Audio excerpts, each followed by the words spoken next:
Live. Hello, everyone. Welcome back. It's episode 74 of the Venture Maidens. Wow, 74. Goodness. You guys. We're getting up there. How are we feeling? We're going back into hell tonight. We had a pretty weird episode last time. You ready? Yeah. Very mindfucky. We went to the Twilight Zone last episode, so who knows?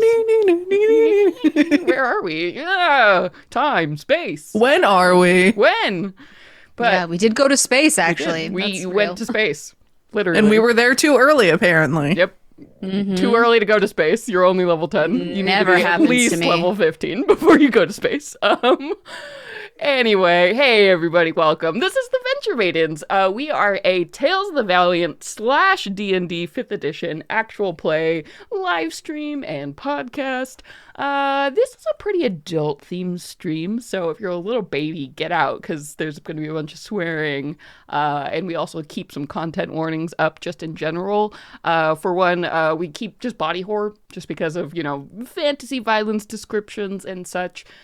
For this episode, I don't anticipate any additional content warnings, but you never know what comes up in recording. So if you want, make sure if you're watching live, check out the chat to see if there are any additional content warnings. If you are listening, go ahead and read those podcast show notes to see if anything else might come up this episode. Other than that, I think we're ready. So let's kick things off. Hey everybody, my name is Celeste Konowich, and tonight I will be your game master. Hi, I'm Brittany Quintero, and I'll be your Eldrin Cleric Morana. Hello, I'm Nassim. This is Zora, my cat. She's deciding to be... She needs attention right now. And then I'll also play your orc fighter, Tony Silvertail. It's that little druid levels in there calling your cat. Yeah. Your Mama. multi. And I'm Sage, and tonight I will be Eva Flannery, your sprightly satyr bard. Ooh, we'll see. But yeah, we're in hell. We're in hell, gang. We've been going through the giant Museum of Souls. It has been not super fun so far, but it has been a little while, kids, since we recorded. So do we want to go ahead and try and put together like a quick recap, or do you want me to fill things in? It's up to you guys. Well, where we started, that might be a good place for you to kick things off, because there's... So we started last time, basically, we had entered the first wing of this, like, official Museum of Souls in Hell that you had made your way to.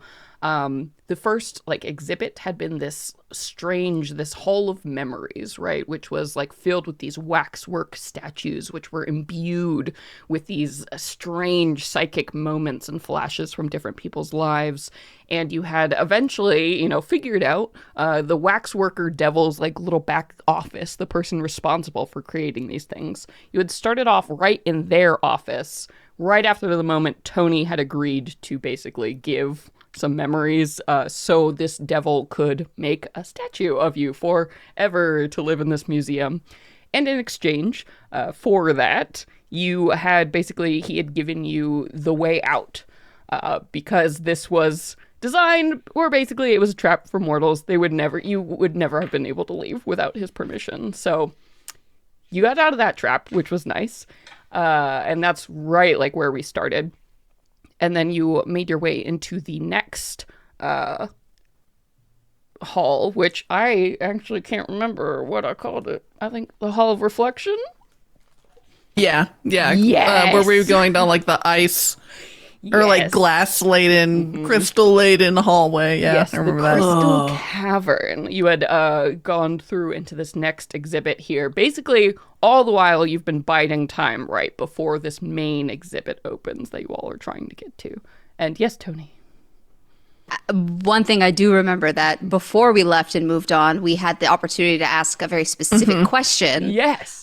Of that wax figure creator, and we took some time, nailed down our language. You did. And we asked very specifically, how can we acquire all of the curator's contracts? Yes. And he told us that the curator wears a key on his neck that basically unlocks wherever he keeps the contracts, and he keeps the contracts. Where did I write that? Basically, it was like a little extra dimensional office space. Yeah, and it said like his inner sanctum, which was like guarded by traps and stuff.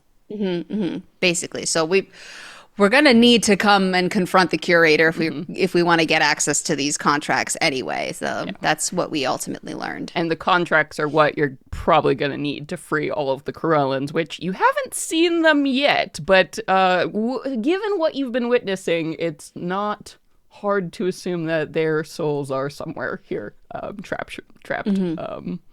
Probably in this exhibit that is going to open any session now. But yeah, in the meantime, you've been killing time, working your way around here. So we started off, in the Crystal Cavern, which was this like whole thing made out of like icy crystal material that you really couldn't identify. And there were these big mirror sheen panels on the walls, and creatures had basically come up almost like swimming on the other side, trying to interact with you. And do we remember what happened when things got really weird? No. Yeah, Tony had first seen like the figure of an older orc man that was like trapped behind, and Aoife was trying to figure out, what the material was. And we decided, and Morana was not having nothing of it. Not having nothing of it. It was like just like marching down the hallway, like, let's get the fuck out of here. Don't touch everything. For the love of God, please stop touching things. And as we were like, okay, yeah, let's get the fuck out of here. This place is creepy. Yeah. And as we were heading down the hallway, Aoife saw the shape of one of the weird sisters and was like, oh, wait a minute. Is she trapped here? Like, what is happening? Like, and had to, like, stopped and, wanted to try and probe into this visual even more so. But then the visual shaped from being like her to being like Aoife wearing like a crown of thorns and like just like the embodiment of all of these things that she's kind of been. What you might look like as a sovereign fae, one might say. And Marana and Tony eventually had to come over and be like, it's not real. It's not real. Stop looking at things. Let's go. And Marana was able to shake Aoife out of this kind of like trance.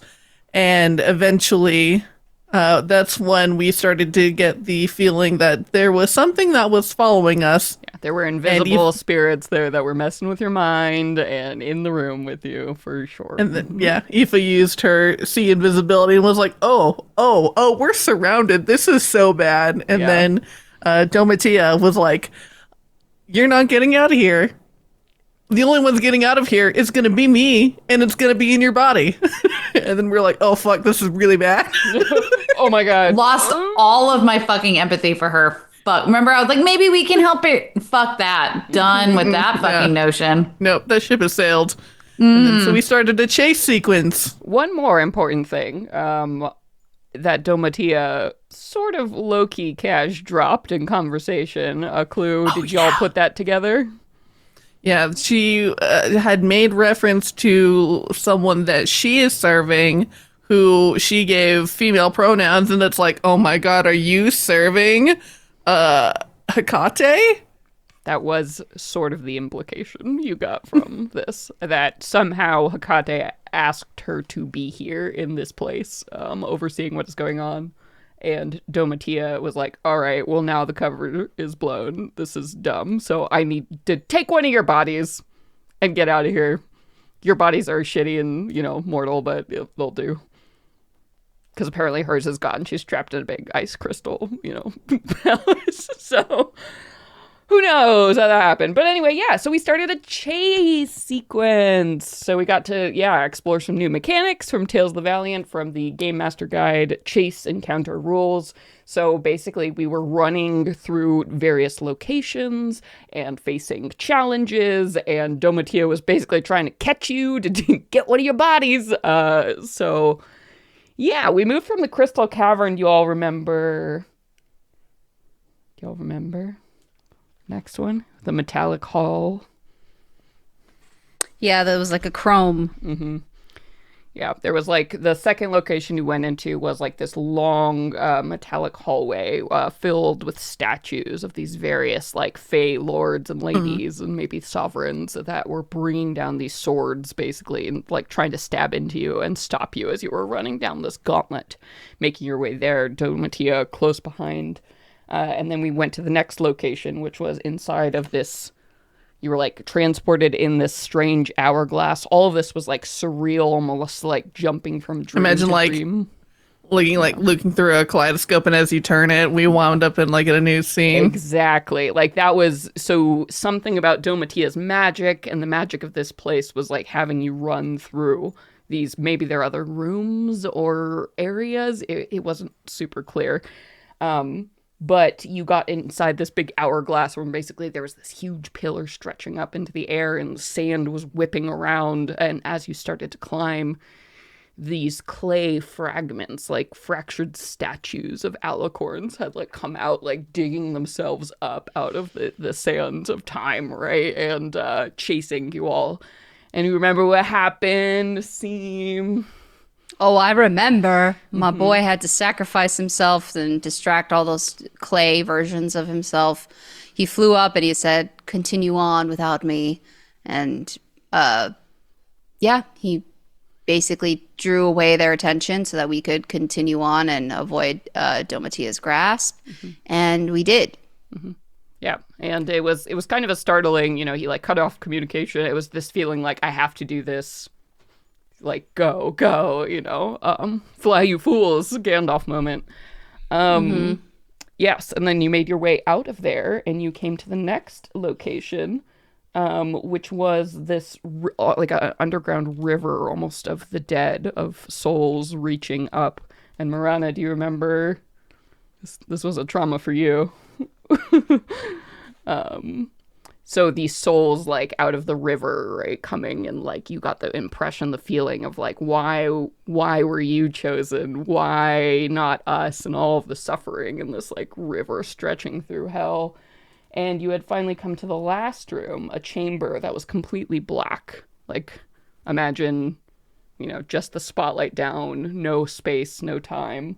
Oh, I'm sorry, no, before that chamber, you had gone... That was to space. Do you want to tell me about space? What you guys remember? The liminal in-between space. Yes. Yeah, we got there and there was like this alien, my notes say alien-ass motherfucker, who was telling us that it wasn't an illusion and that he was expecting us, but not quite yet. And I don't think I wrote anything after that.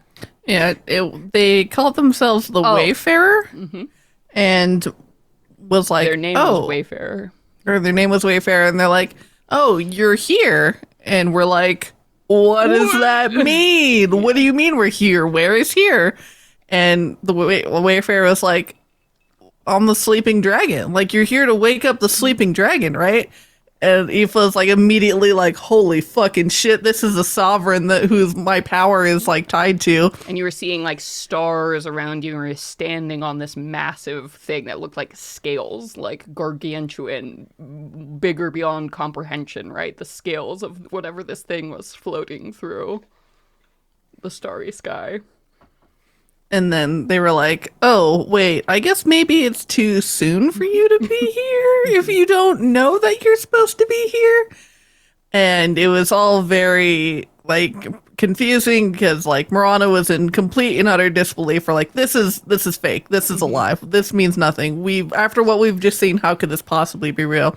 And Aoife was like, this is true and factual reality. Holy shit. And then Tony was kind of somewhere in between. I think actually it was Aoife was like on faith. Yes, I take this. I get this moment here was like the true belief moment. And then Marana was like the pure doubt. We had Mulder and Scully. And then Tony, you made some checks. And I think you were the only one who like really succeeded on them.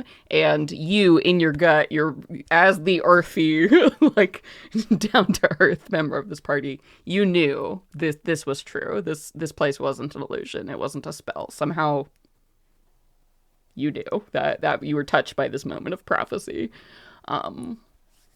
So that was sort of that. And also, wherever you ended up there, Domatia couldn't follow you for some reason, so it was like a kind of a location that was like out of time of this chase scene. But yep, after talking to Wayfarer, who, if you want my headcanon, do you know the Kaminoans from Star Wars? Imagine That's what I was picturing. But purple. Yeah. Yeah, exactly. So you were flashed back to the last area, which was that, liminal sort of space, just black surrounding you with this, like, spotlight and just this gorgeous gilded mirror. And you had seen Domatia reflected within it, and she basically dared you to free her. And Aoife did. She immediately just took the hilt of her rapier and just smashed that shit to pieces. Yep. And in doing so, Domatia is no longer here. You destroyed the artifact that tethered her to this world. She wasn't able to catch you. You succeeded in the challenge, so she didn't have a body to leave. So when you destroyed that vessel that held her soul, that kept her bound within this museum, it was freed. And she is dead. For better or for worse. And here we are. As that had happened, basically there was just the smash of the mirror and just glass falling down, and you all had been sort of those final moments, as we're beginning now, just like the glittering of, when glass shatters into those really tiny, almost like glitter pieces and falls. It's almost like mist on you, and the world sort of staggers and changes, and you can see all of a sudden that you are in a room, a small sort of rectangular room with this shattered mirror, standing in front of you, like bare wood floors and walls, nothing like the beautiful finery that you've seen, of this museum, all these like gorgeous crystalline structures. This seems to be like a storeroom somewhere. And as you look around, this kind of cobwebby space, you see there are like boxes and barrels just like haphazardly put around here, and there are a set of like just normal, there's like a normal door leading out of the space. It feels very unimpressive considering where you've been, very different. So wherever this chase landed you, you're not sure if it's even like in the official exhibits anymore. You might have gone off the grid at this point. Like we went through all that and then fucking bamfed into a fucking closet. Mm-hmm. So her mirror, this grand mirror that was keeping this lich, this powerful and scary lich, was apparently a dusty relic shoved in a closet. Oh, fuck that bitch. I want to feel sorry for her, but I don't. Choices, girl. Choices. Evil isn't born, it is made. Right, you made some choices. Look where it landed you. Or, we do the best we can with the hands we're dealt. I mean, fair. Mm-hmm. Mm-hmm. Mm-hmm. That's fair. Aoife is flustered, sweaty after all of that running. Her hair is stringy and wet and sticking to her face. She sheaves her rapier and is dusting this fine glass dust powder from her hands. Takes a moment to compose herself, and she says, I need to figure out how to get back to Wayfarer and to the Sleeping Dragon. It was real. I saw it.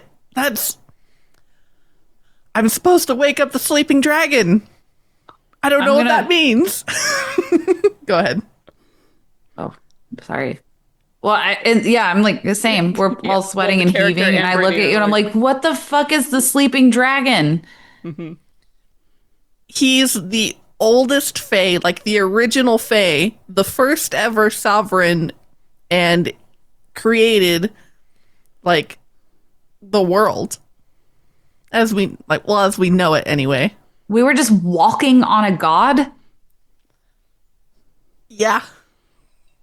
Well, who is is this some like common Fae knowledge thing, or is this like a you thing? And I mean, I'm sorry, that did not sound the way I wanted it to. I mean, I meant that like respectfully. I know. I get what you're saying. Okay. GM confirmation. This is pretty deep lore shit that probably only Sleeping Court people really know. The rest of the fame might know, but it's in kind of the same way we know about ancient Greek myths, right? Like we know about them, but we don't really like know. Fae would, right? Like, yeah, even just general Fae, not so much. Like they've heard of it, probably. It's like you have to be like an academic to like. But if you're in the Sleeping Court, this is their lore. Like this is like we are the originals. Like that kind of deep lore knowledge. Marana knows nothing of this, right? Yeah, like, but yeah, that was just GM confirmation. Hear it from Got it. Aoife. Yeah, for sure. Okay. You wouldn't know, Marana. You're totally role playing. I'm like, what the fuck what the fuck was that? Because like, and he was like, yeah, it's not something that's widely known or anything, and I have only become to learn it since pledging my allegiance to the Sleeping Court, but I never really dreamed that I would actually meet the Sleeping Dragon. I mean, people don't even really think that the Sleeping Dragon like actually exists anymore, but we were there. Well, I didn't want to believe it because so far everything that we've experienced in this place has pretty much been a deceitful lie. It's something to entrap us. So, I mean, my apologies. I didn't I'm sorry that I didn't believe it initially, but like, I believe it now. And what does that mean that they said we're early? Was they saying talking to you? I suppose so. Tony seemed to get it too. Yeah. I'm not really sure. So I guess we're supposed to be there at some point. I don't know how we got there in the first place. Oh, there's a lot that I don't understand with what we just experienced. I wonder if this place reacts to our thoughts and feelings. Well, obviously it does, because that one hall definitely did. All I can really add is that I had never heard about any of this sleeping dragon or lore. I feel like if I did, I was a kid and I don't remember it at all. And I just thought it was a story. But where we were felt real. I think well, that's what we're talking about. Like, I think I'm going off of what I kind of felt from both of you, that it was very real. Also, I don't know, it didn't feel as dire, mostly just confusing. Agreed. So many more. I'm saying I believe both of you that it was real, because everything else we experienced was not. Like, it was real in the physical sense, but like it did weird shit to our heads. And it's like where we were, not the sleeping dragon, but prior, was like exploiting our minds and our fears. Did not like that. And that, yeah. But I believe that the sleeping dragon thing was real. It's very confusing. I feel like I want to read about it when we can. Well, I'm more. If you need one evidence of what you went through was real, Arrow isn't here. That's true. I feel like as you say that, like out of game, in game, maybe we all collectively feel that absence. Tony probably. I think I look over at Tony, and I'm like,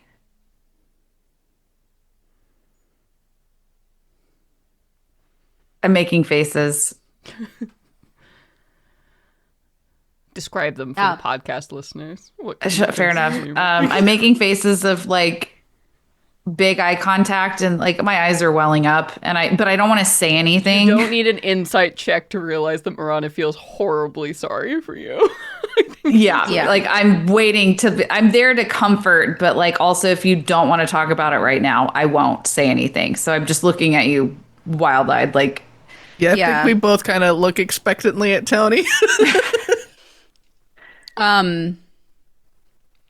looking at both of your faces, you can tell that she's actively fighting back what she's feeling. Um, yeah,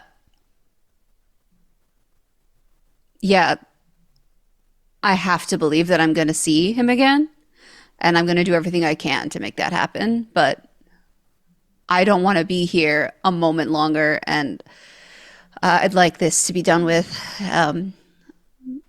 Thank you both for being here, I guess. Yeah, this sucks, but we have to keep going. I'm going to do like the nightly, like bro. Imagine bros, where I put my hand on your, cuff your shoulder with my hand, and I'm like, That's all she needs. Yeah. She does I'm gonna it right look back you, to you. I'm gonna like suck my tears back in. I'm gonna be like, I will do whatever it takes to help you. Whatever you need, I will help you find Arrow. Oh, okay. She hugs you tightly now. I give you a big one too, and then fucking arm reaches out and grabs. I don't know. Is that like? I hope that's like consensual. Grabs fucking. I think we all need a big hug. Fuck. Getting swept up into this hug, Nifa's like, and nothing like a bit of violence to put your mind at ease for a while. Sorry. I'm like, sorry. I'm sorry. I wanted you to feel included. Yeah. Let's go kill this fucking curator. Yeah. And here you are, like, standing in this shitty, I don't know, attic or basement or storeroom, this broken mirror all around you. It's dark as hell, by the way. There's no lights in here. This is a place for a devil. They see in the dark. There are no lights. There's none of the cool, like, museums or painting lights here. This is the storage closet, you know? I'm delighted that devils have storage closets. Yeah. I mean, you know, they have to have, if you're putting together a museum, right? Every museum has the vaults and the stands and the things and the fake trees to make the arrangements, right? And like this is the part you're not supposed to see. For sure. This is backstage. Devils need it too. You know? Everyone's got stuff to store. Everyone's got junk. No matter if you're humanoid or not. So yeah, it seems like where you're at, there is exactly one door that leads out of here. But it is worth saying now, what are y'all doing for light? Because we've established none of you have dark vision. Yeah. Kiss Maria. Light. Cast the I cast light. spell. Ah, cantrip. It's a cantrip. An oldie but a goodie. What are you casting it on? Who wants to be the leader? Probably your boy Tony. Tony, would you like a this? chicken wing in her mouth right now, and she's loving it. So, would you like Chicken this? wings, hot wings, are my Hot favorite wings. food. Forgive me, I need to eat. no. I'm gonna cast it on your armor. I'm glowing, baby. Disco ball, Tony. Can we like? Does it? I didn't read the whole thing, but like, can I like? Can we? Are there like click settings where it's like beam or glow? You know what I mean? There's click settings. It's always a radius, but you can make it, I think it's out to 20 feet of bright light or down to 5 feet of bright light, and then you get twice as much dim light off of that. So you basically, if you're on full blast, Tony has a 40-foot radius of light, basically, around her. I'm going You to. can click it, dim it. You can dim it. Are you cool with me like taking a little bit of liberty and be like, I'm going to give you the remote, Tony. So here's the magical remote. You can change your light Rana invented settings. a remote.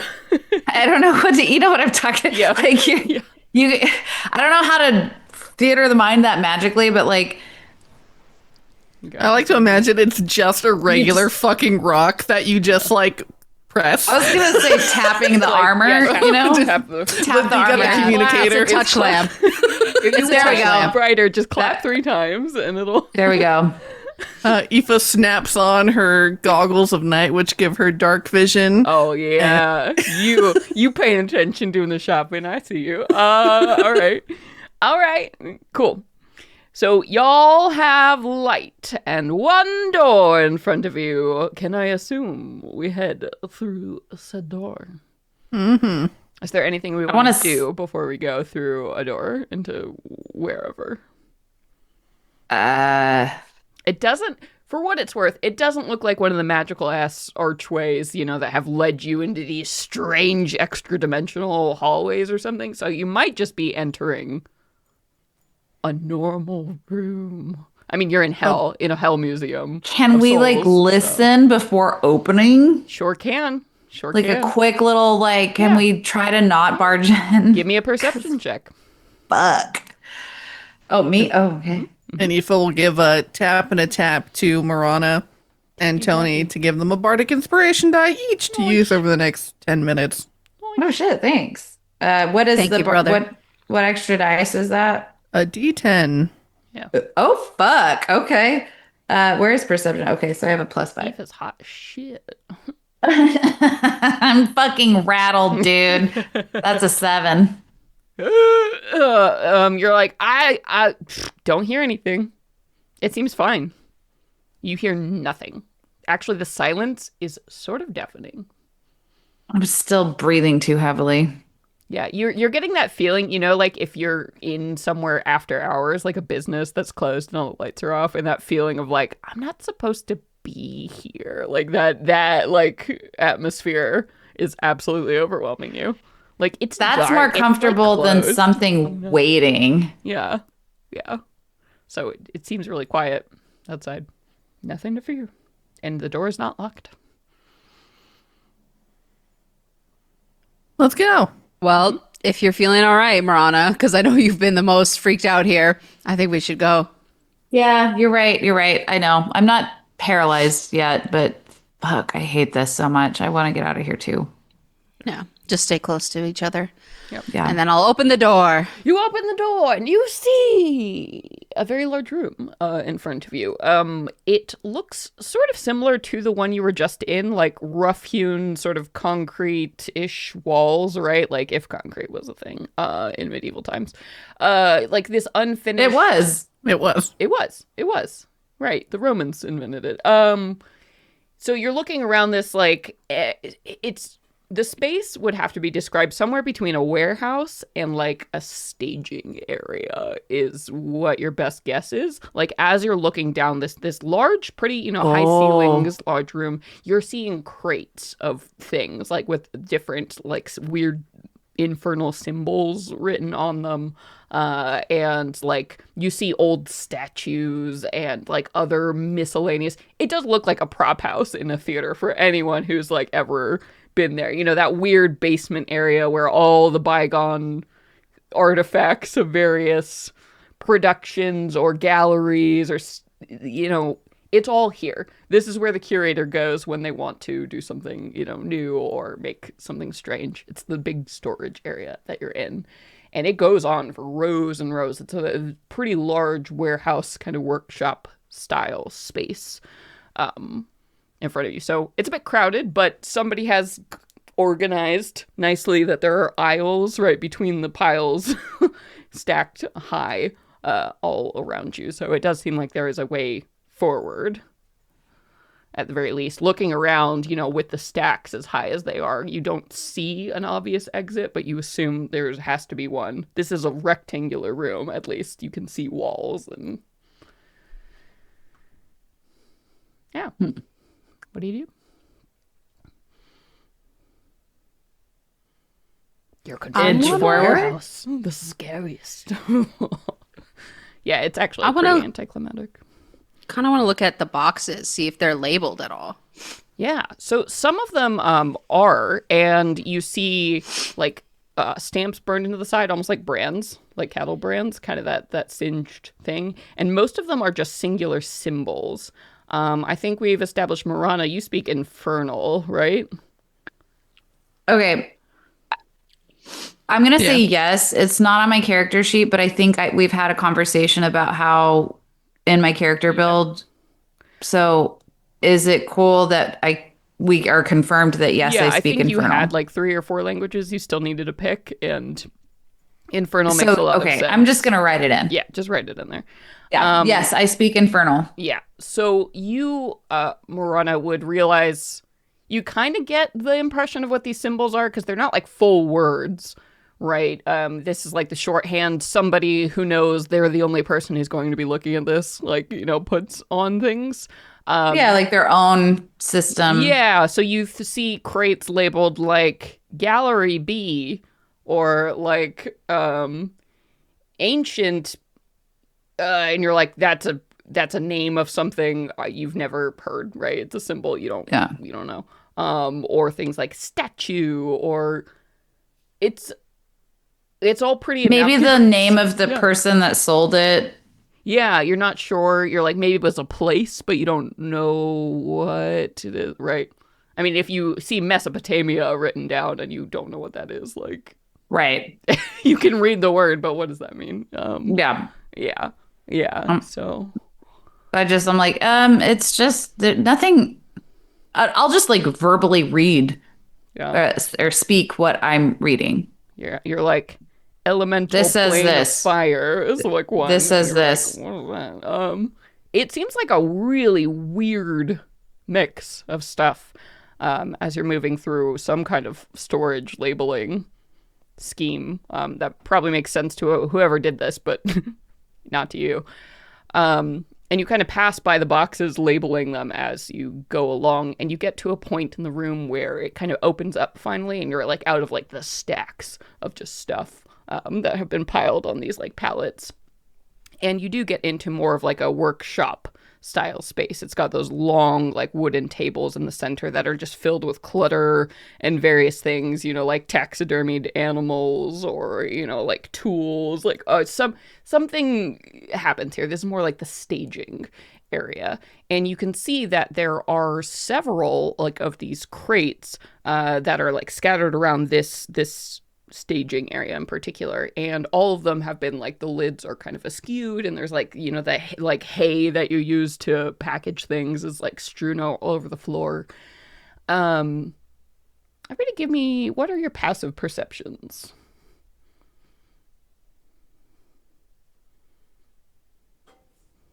17. 14.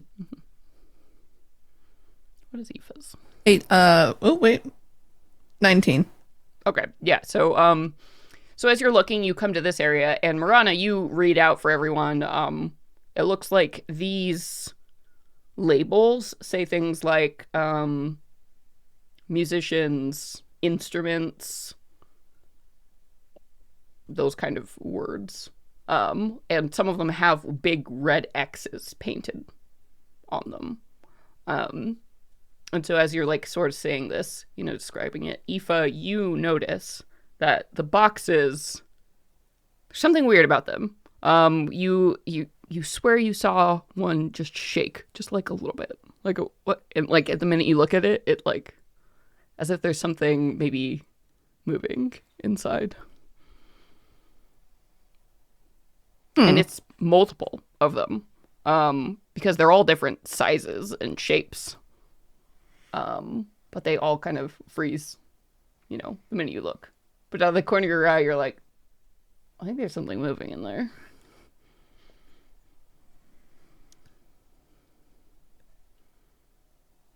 Interesting. Well, after encountering Horatio in the wild, Aoife will just like shoot out a firebolt at one of them that she swears she saw move. Yeah. Go ahead and so do you want to fire it at like one of the small boxes or one of the big boxes, let's say? Because they range from sizes that like a cube, like a 1 by 1 foot square cube, all the way up to something like, I don't know, it's got to be like a huge piece of furniture, like could fit a couch. Yeah, she'll do a big one. Yeah. So you fire this off, and there's this moment all of a sudden where, like, the darkness, your companions too, I think Tony and Marani are like, whoa, as like a firebolt zips past your head and singes one of these boxes, and it kind of, it leaves that black mark, and there's like the smell of like burnt wood for a second before the treated pine just snuffs it out. But there's a noticeable pause, like all of a sudden you feel something, like an entity of some kind in the room, and there is like a moment of silence before like, and what I can only describe as a,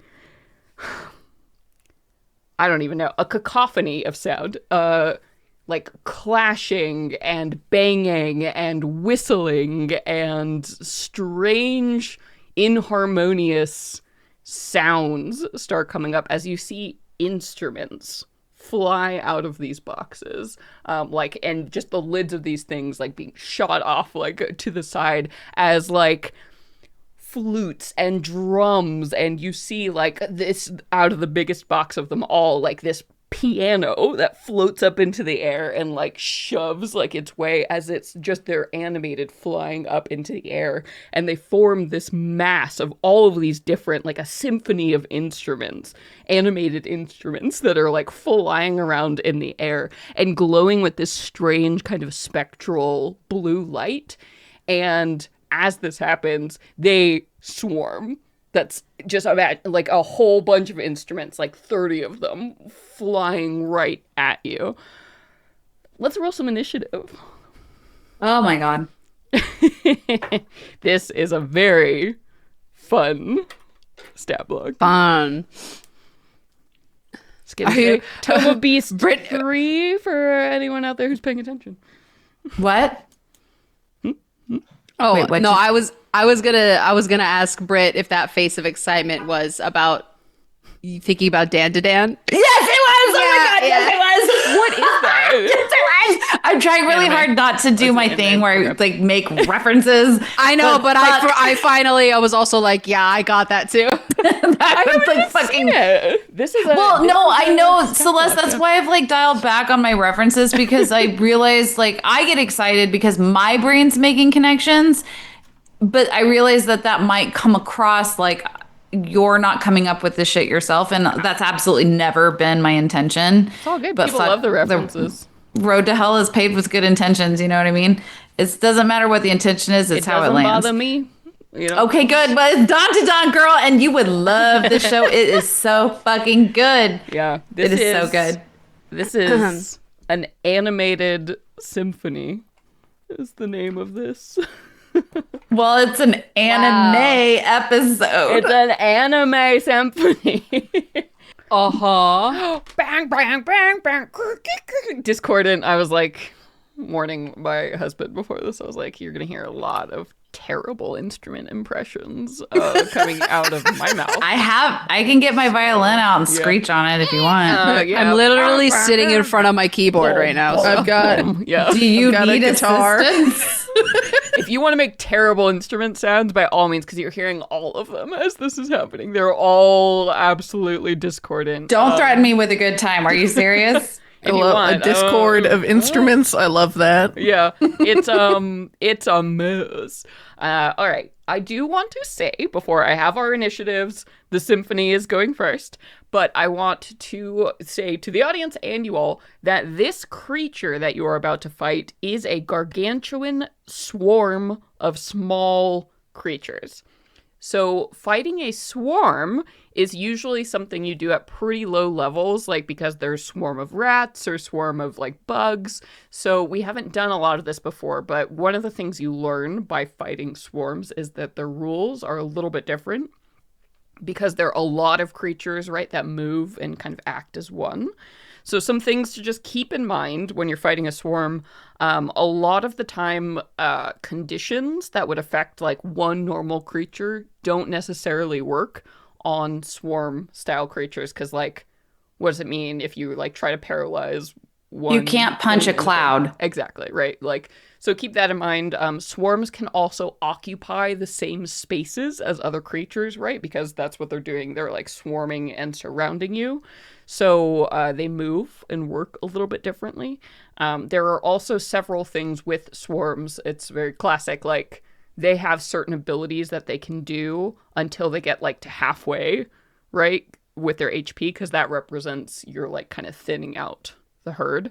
So these are just general things that you guys probably would have learned if you were fighting, you know, first, second level swarms that I wanted to remind you all And also to keep in mind, audience, when you're out there and fighting swarm creatures, the rules are a little bit different. So we'll see. So treat it like a gas.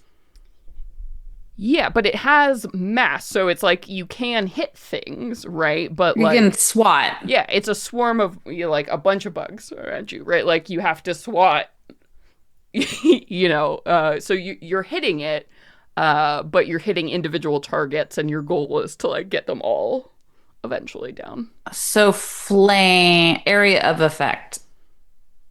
AoE is Essentially. always great. Spiritual guardians will do a lot here. Also, keep in mind, I was already thinking that. we have a big fight coming up, and we probably won't get a chance to long rest. So think about that as you're spending resources. Okay, I might need some time to review my So basically, don't blow your load, kids, on this fight. So this is foreplay. This is foreplay. This is foreplay. Sexual content adding to the content. Hey, that's why I made the joke. Fuck. Yeah, so we're gonna have a good time. It's all gonna be good. But yeah, Hey, so with the D10 Bardic Inspiration, what is that buff? So you can spend it on any d20 roll or to boost your damage when you make like a weapon attack or a spell attack, or if you After take it damage. hits. Yeah, after it hits. Or if you take damage, you can reduce the damage by What? the amount that you roll in your Bardic Inspiration die. Jesus fucking Christ, that Being is level a 10 is fucking awesome. handy. Whoa, I just got like hot and bothered about that. I have a picture of I know this That's was spectacular. probably hilarious because it was like, oh, just draw a bunch of instruments, but it's like you're being attacked by a full orchestra A without the swarm people of- holding it. Yeah, and they're all Celeste, flying I'm in the gonna. air. Do you have Netflix? Yeah. I'm going to send you the specific episode. I Yeah. think you're going to shit your pants with delight. Incredible. I'm ready. It makes me fucking celebrate your brain with Whoa. like. I'm always down Yes. for a good weird anime. All right. So, Okay. I'm going to say here, we're all pretty close together in this space. This thing is like maybe 30 feet, away from you, and you're within a warehouse, so there is some room to maneuver, but if you're worried about range, you can almost certainly get there. And as we're kicking things off, we've rolled initiative, so it looks like Symphony is going first, then it'll be Tony, and then Aoife, and then Marana. So that is going to be our order. So keep in mind, the Symphony rolled great, so here we go, as all of these pissed off instruments are coming to life, I guess, and they're going to converge, and it feels like attacking Aoife, who threw a firebolt at it, is probably the best play. So this swarm is going to move to you, and it occupies your space. So Aoife, as this thing comes in, you are suddenly surrounded by like a whirlwind of brass and metal and wood and like drum, and they're like bludgeoning you, and like, oh, it's like a flock of birds that's descended on, but they're all weird shapes, and it's like some bardic nightmare that is happening to you right now as they swarm and surge around you. And all of a sudden, like all of this jangling and like horn blowing and like whistling, this discordant mess all suddenly comes together as the symphony plays a song in this moment here, and you hear basically something that's like boom, boom, boom, boom, bum, bum, bum, bum, like really dark, one of those like something bad is happening symphonies as this happens. A harrowing hymn. The symphony plays a foreboding verse. Each creature within 30 feet of the symphony that can hear it, which is all of you, needs to make me a wisdom saving throw. Please. This is against a fear effect or frightened, in case you have advantage. Aha, nice. Oh, Good job, don't. Nassim. Oh my god. Yeah, it's the scary boom, boom, boom, boom. Da, da, da, dum. Da, da, da, dum. Wisdom saving throw? Yes. Wisdom. Oh, hell yeah. I'm Wisdom proficient. save against a fear or frightened effect. A dirty Right. 20 for Aoife. All right, that's enough. Oh. Oh, Lord. Oh, no. You have 10. a bardic inspiration if you would like to use it. You're Yeah. right, and I think I should. 10 is not enough. Where's my D10? 26 for me. That is enough. Ooh, +9, so we're at 19. That is exactly what you needed. Hell yeah, let's go. Wow. DC 19. Coming in clutch there, Aoife. Woo! Okay, so that dice is spent. So succeed the wisdom save or be frightened. So you are not frightened, which is great. So because all of you saved, you are now immune to the harrowing him effect of this creature for the rest of the combat. For Thank 24 goodness. hours. Okay. Good job. So this music, you're like, whoa, not impressed, but that's cool. It's still got all of its attacks. So what it is going to do, let's see. Oh, Aoife, do I want to hit you with? Yeah, I'm in your space, so I'm going to use my hammer note attack. As you are pelted with like bass instruments and horns, like the things like just that like rattle your skeleton, like the deep being assaulted by sound here. So let's see. Let's see if I hit you. It's like you're standing right at the front of the concert stage, and you do not have earplugs, is what this feels like. Okay, 14 plus. Yeah, it's a 23. Oh, dear. Okay. All right, so we're going to take quite a bit of bludgeoning damage. Is it magical bludgeoning damage? It counts as magical damage. My dear Faye. 13, 16. Okay, that is going to be 24 damage. As this thing just like assaults you with this magic deep sound that like shakes, rattles your bones from within. It is going to do it again. No. It's going to, now that it's standing here, it's going to use... No, because it would get disadvantage. Never mind! It's going to hit you again! It's going to try. Ooh, that's crap. I don't think so. A 12! Certainly not. You like bat like an instrument out of your way? How do you avoid that attack? What are we seeing? I imagine it's clusterfuck. Yeah, as Aoife's surrounded by this whirlwind of woodwinds and is stricken with staccato notes, she gets blown back by the first one as these like one of those like big fuzzy like timpani mallets comes in and smacks her right across the head. Yeah. And as she's like and it's like stars in her eyes for a moment, steadies herself and sees this barrage of like oboes swinging in from the side, and she manages to duck under it just in time. Very cool. All right, and that is my turn. So, Tony, we go to you. And with Aoife on deck. We'll start off with a shot from my bow. Boish. From my longbow. Yeah. If you do want, you could easily get in range to hit it with your sword. It specifically is, are we placing these things or we're just assuming they're everywhere? Because they're swarming. It's swarming on like Aoife's space. So they all have to kind of stay together in a group. So they still move like a normal creature, right? They're like a big 20-foot cube Yeah. surrounding Aoife. Yeah, so you can walk up, you could just start slashing at, things without any fear of hitting Aoife, because it's a gargantuan, too. There are plenty of instruments for you to sink your sword into. Okay. Then I'll swing. Swing, bada! What are you trying to swing at? What instrument is flying by as you try to, smash at it? The piano. Yeah, the piano. Yeah, it's just, big orbiting around, like, this massive... that thing has to weigh hundreds of pounds. It's probably the most dangerous thing here, let's be honest. Is a 13 gonna hit? I didn't roll well. 13 is not gonna do. You try to, swing at the piano, but, a tuba comes in and, blocks, your way, right? And you glint off of the metal. We're switching dice, so we're gonna take our extra attack. Yeah, all right. Oh, that was a natural 20, so we crit. Baby. And Don't we're forget gonna to take a deadly. luck from before from missing your attack.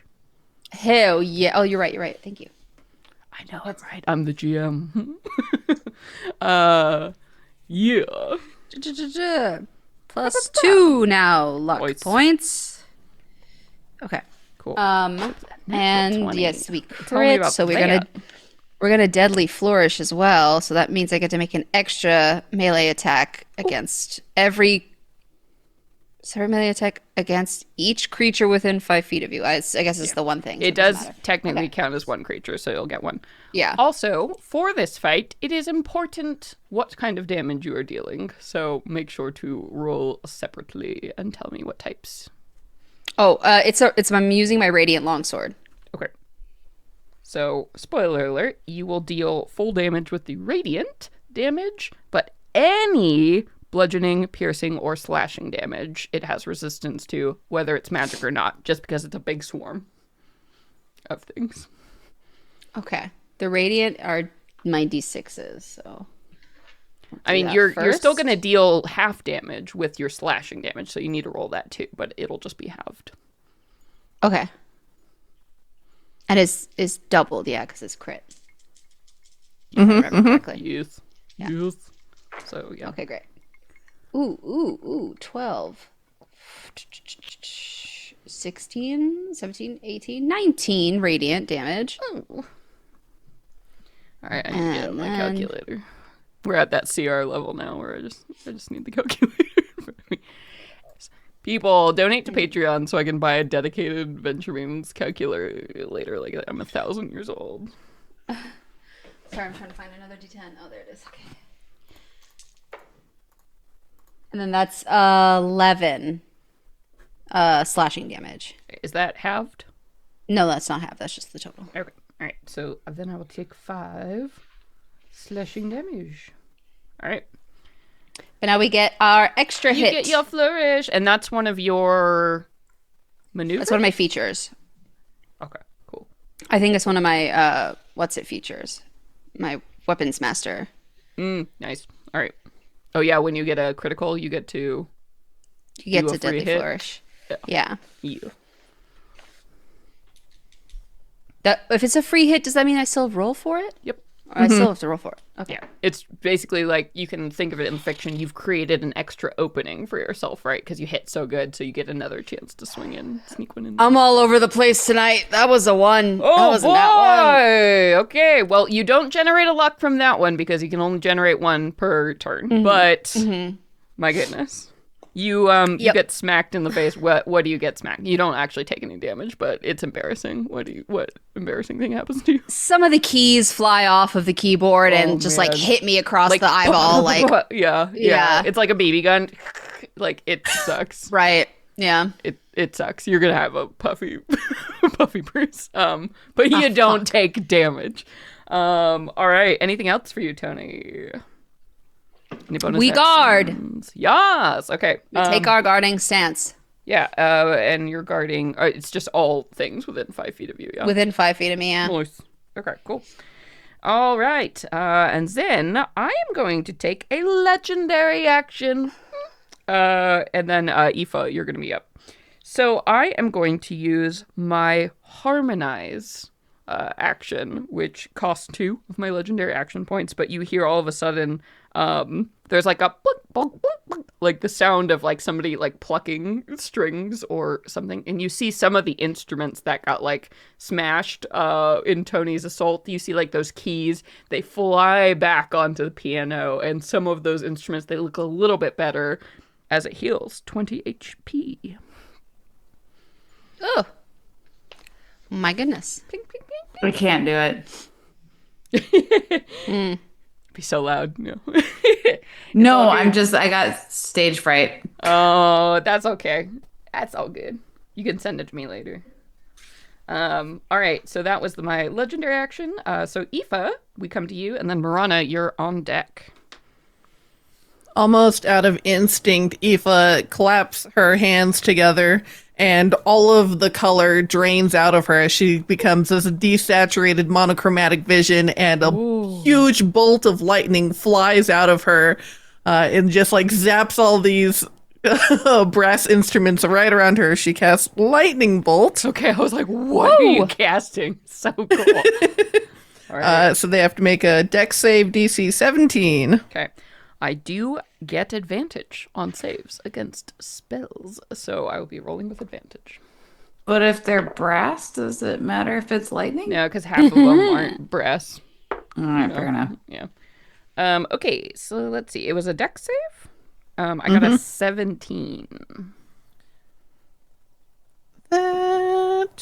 That will do it exactly. So you'll take half damage. So 32 rounded down will be 16 damage. Electric Nice. damage. All right, and yes, there is no resistance or anything to lightning damage, so it will take it.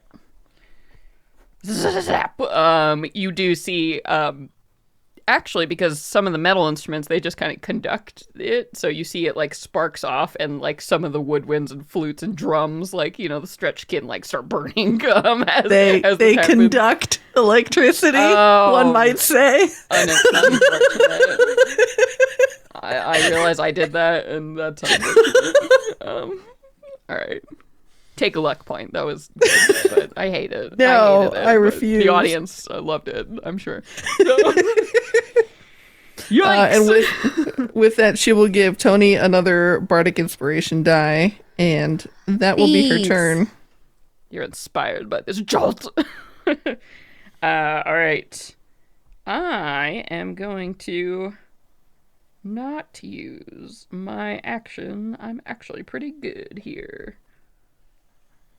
No, I will. Okay, I'm going to use a legendary action to move, so I can move up to my speed without provoking opportunity attacks. So the symphony is going to shoot 30 feet up into the air, hovering imagine like a dark, tiny cloud above Aoife, 30 feet up in the air, just like swarming around towards the ceiling. All right, and then Marana, we come to you with the symphony on deck. Forgive me if I might need a little bit of a refresher. No worries. If I bonus actions, I need to cast a first level spell in order to activate a bonus action, right? No. So you can do any combination of bonus action and action, but the thing is you can only cast a single spell of first circle or higher on the same turn as another. So you could cast a cantrip and a first circle spell on your turn, but you couldn't cast a first circle spell and a first circle spell on your turn. Okay. How about that? I was gonna do Shield Basically, of Faith. you I can't- wanted to use Shield of Faith, Yeah. and then I was gonna do Spirit Guardians, but You can't do that. So basically, Okay, here's yeah, the rule. got it. You can never... I can do a cantrip though. Yes, you can never spend And Shield of two Faith. spell slots on the same turn. That's how you should Got think it. about it. You could That's never the thing do I that. needed to hear. Yeah. That's the thing Because that I cantrips got. don't spend yeah. spell slots, right? So that's what it is. You can never Spell spend two slots. spell slots on the same turn. Got it. And Shield of Faith, even though it is a bonus action, it is a first circle. Got would it. That's the expend the fucking spell. clarification. That's Yeah. that's what I needed to hear. Yeah. Okay. So I think I do.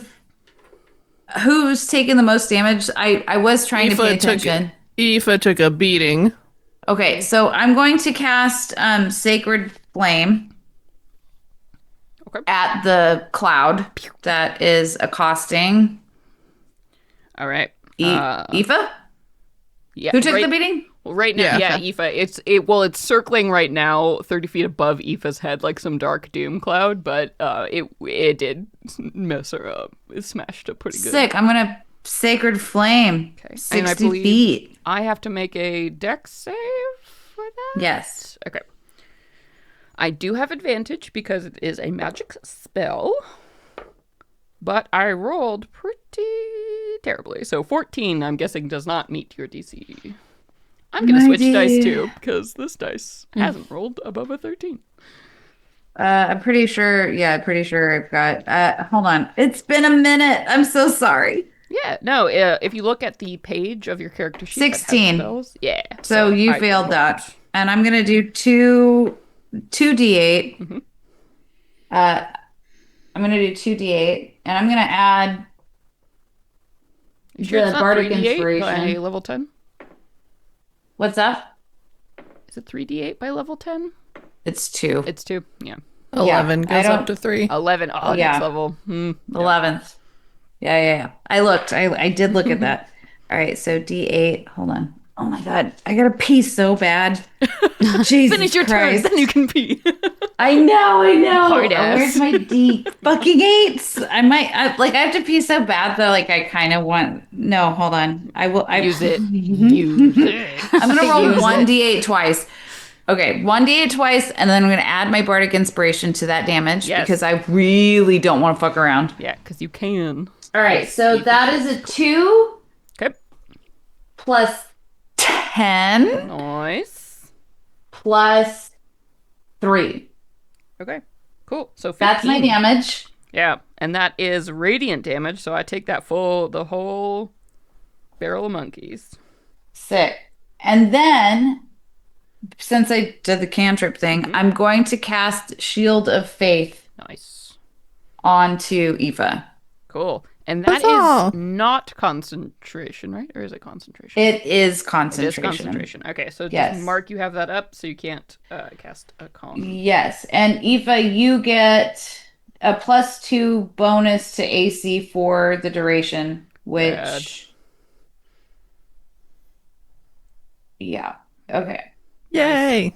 I would Very like to cool. visualize this as a bunch of. I'm going with a hound theme. Oh, cool. Like a And hellhound, hounds of death. They a run grim- to you and like stand at attention. That's awesome. I love that. Really cool. Yeah, Okay, you haven't that's done a that before, second. but I really like it for you. Take a look. Oh. I love that. I love that luck is like the fan. Yeah, I love it. All right. Wait. Shield of Faith is a first circle. Okay. Yep. First. So circle. mock off that spell slot, and then that was your bonus action. That was your action. So unless you got anything clever, that should be end of turn. Everything's still within 30 feet, right? Mm-hmm. So I don't need to move. No, you're probably good where you at. Yeah. All right, you're good. Go pee. All right, so that brings us back up to the top of the order. So the symphony is going to act with Tony on deck. So right now it is hovering darkly above our friend Aoife. And of course, before we do anything else, we got to play a little song. Which one will it play? Now that you're immune to its harrowing hymn. Oh, I love it, Nassim. It's real life folly. Incredible. Oh. All right. So, it begins to play the Concerto for the Luckless. Oh. I don't even know what that means. I imagine it'd be one of those like fickle, like it goes along Midsummer Night's Dream, like Puck's operatic intro would be that sort of like bing, bing, bing, bing, bing, bing, or like a little chopstick like Yeah. as it's going. It's kind of weird. It's a little jazzy. But as this plays it, Alt Nearby plays a compelling piece pitting nearby listeners against their own misfortunes. Each creature within 60 feet, that is all of you, must make a charisma saving throw or be cursed. And I'll tell you about that. Charisma. That's not my good one. I know. All right. know. Well, we have our bardic inspiration, and I'm gonna use it Hilariously. again. Hilariously, I rolled a natural 1, so we're going to spend 3 luck to re-roll that. Yep. Wow, Ooh. you the bard? Oh my god. Oh goodness. Natural 20. Wait, hang on. I believe luck cannot be used to. No, it can be used to re-roll. Yeah, you can't use it to +1 your way out of a natural 1. But yeah, no, you're right. A 1 or a 20, that's it with you, Sage. That's always. That is the dichotomy we live in. Oh my god, that is you. I don't think I did good. I only got a 12 with my bardic inspiration. Ooh, that is not gonna do it, kid. I will spend a reaction to spend a bardic inspiration die for you.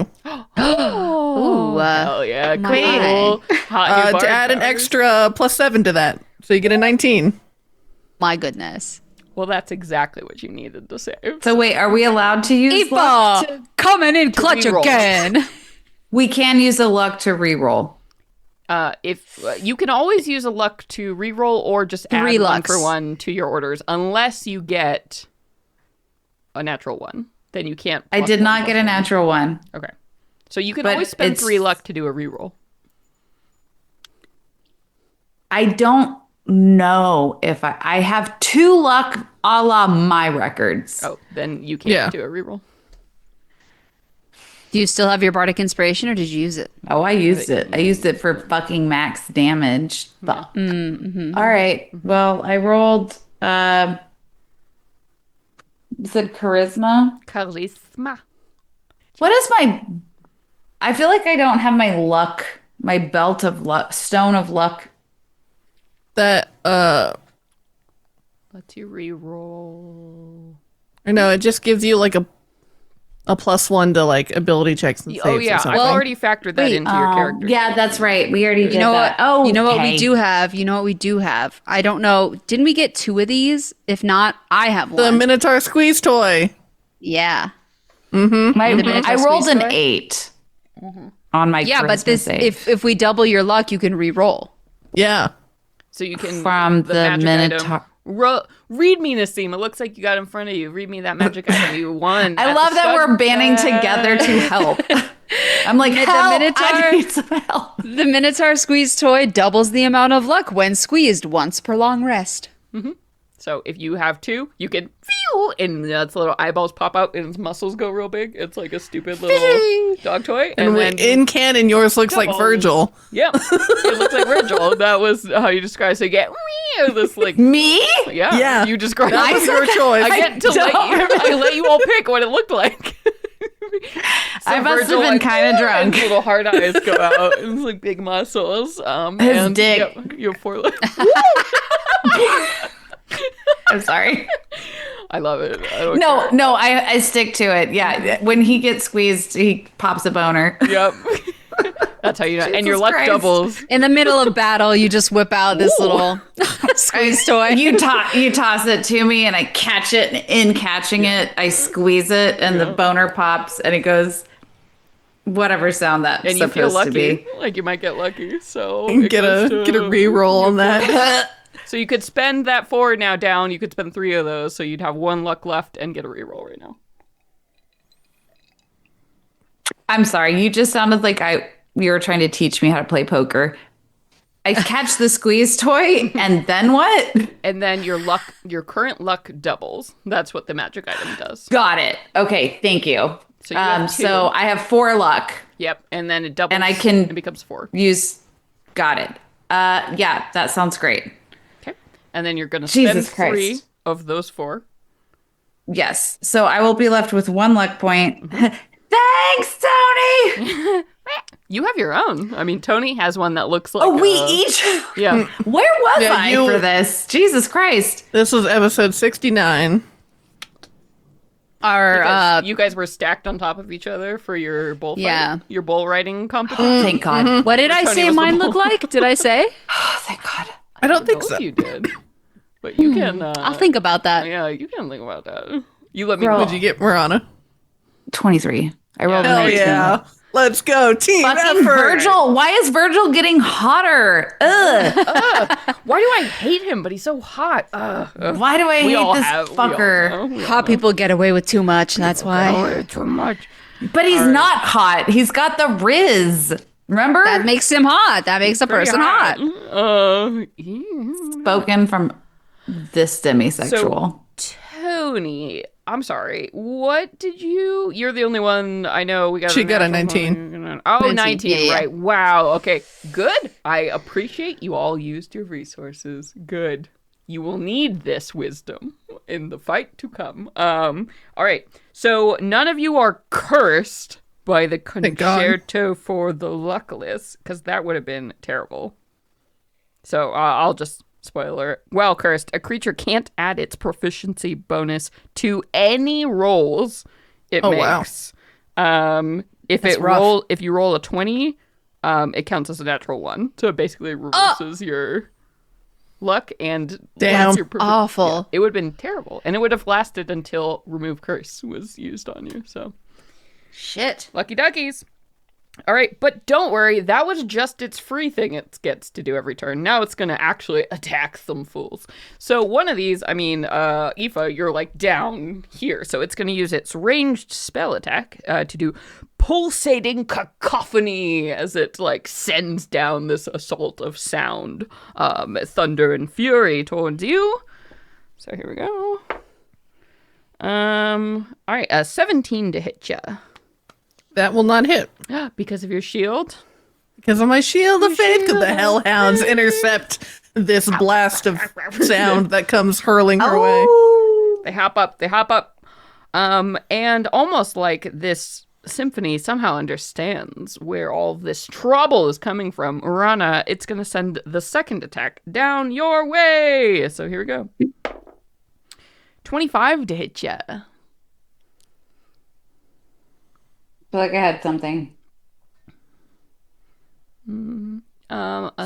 Spell ward? Yes. I think so. I got to roll, right? Wait. Spell ward. I think it's only when you fail a save against a spell. Or magic effect. I can use a reaction to succeed instead. This is an attack roll, so this doesn't proc for that. It would have for the last thing, the cacophony of sound, probably, but not this. So y'all might have to double check because I got a lot of fucking buffs. I'll roll. No, I'm pretty sure, as the designer of that feature, I'm pretty sure this is how it works. This is a spell attack, right? Yep. This is a spell so you don't need to roll anything, Britt. Oh. Yeah. So this is why that feature doesn't work, because you don't roll anything. I just hate got it. Thank you. I need to hear things under a different context for it to like actually plug in. And the way that y'all are talking about it tonight. Making sense. Yep. Making sense. Nice. Yeah, just let us know. We can. Y'all making sense. Y'all making sense. Synonyms up the wazoo. My brain is. You just be like, don't get it. Push the button. I'll give you another. What you need? You need my AC. Here we go. We'd say it over again. Synonym city. All right. So I'm gonna hit ya with my pulsating cacophony. Well, so wait, did you? She rolled a 25. Oh yeah, definitely. Yeah, I figured. Definitely. Unless you had some kind of like Hail Mary spell, I hit you. 8, no ma'am. 14, 15 thunder damage. Ooh, I like that. Plus psychic damage, as it is breaking your brain. So let me roll that. Okay. Brittany's not within 5 feet of me, right? We never established. I would say so. But I'm not sure your thing is going to trigger because it's floating 30 feet above you and it's a ranged spell attack, right? But maybe it does. Yeah, but this also says that they have disadvantage on the first. I guess it's not the first attack roll, but it says it is the first attack roll on me. The first one was against the first attack roll it made was against me. Was against Aoife. Yep. You're right. Oh, it's not unto the person. I think it's first per creature. The first attack roll makes read it to us, Nassim. Use shield to intercept incoming attacks. Select one enemy within 5 feet. They have disadvantage on. It's not within 5 feet. Yeah. Okay. Yeah. There we go. Thank you, though. I was like, because it's a shield block. So if something's melee attacking your friend, you like raise the shield. But because it's floating in the air 30 feet above and firing shit down, it doesn't proc. Okay. But good. What's my glad damage? You're paying attention. Also, thank you, Nassim. I appreciate it. Yeah. All right. Now I felt it. Psychic damage. My psychic damage. Ooh, 10 psychic damage. On top of that. Okay. Nice. All right. So once again, that is going to be 15 thunder damage and 10 psychic damage coming at you, Marana, as just this like this horrific cone of sound is basically thrown down at you, and it like stresses out your brain, and it sucks. You're Yes, Sage. probably gonna need me to roll concentration. Yes. That's what I was just about to say. I'm on it. I promise. Real because it quick, was- let me get a calculator out for the fucking damage that you just dealt. Right. Oh It was my god. 25 total damage. 25. So the save Yeah. you have to make is against 14? A con save, DC 14. Right? It would be 12. 12. I'm good at math. So make me a con save.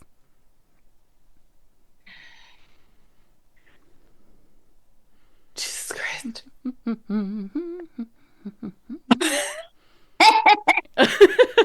Sorry. I'm guessing that was That I feel like I need to.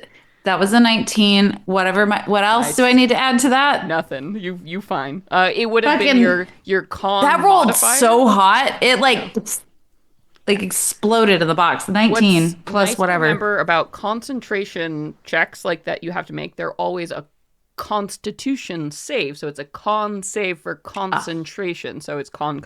So it all kind of lines up to help you remember. You're still So taking the add your 25 damage. But your Constitution shield- modifier Yeah. So it's a constitution plus save. 3. Yeah. So it Oh, would the be- save. Yeah. It's a save is what you make. So with that your would be a concentration. 20 fucking 3 Yeah. Yeah, you good. because it's a fork. Sick. Yeah, so you still Okay. take the 25 damage, but Shield of Faith stays up. Oh, I said not today, bitch. And that's the important thing. Nice. I just All right. got electrocuted. And mind fucked by the psychic damage too, because it's like it's rattling around in your head. All right, but that Fucking was the headache. symphony. So we've got Tony is going now with Aoife on deck.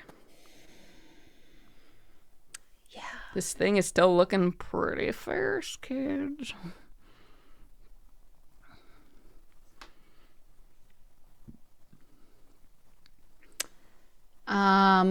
Short or long rest? Fuck. Decisions. All talking right, about Tony, your while you're party? thinking, Marana, can you heal me on your turn? I am wounded. I get to do. Wait, I can do that. On your turn.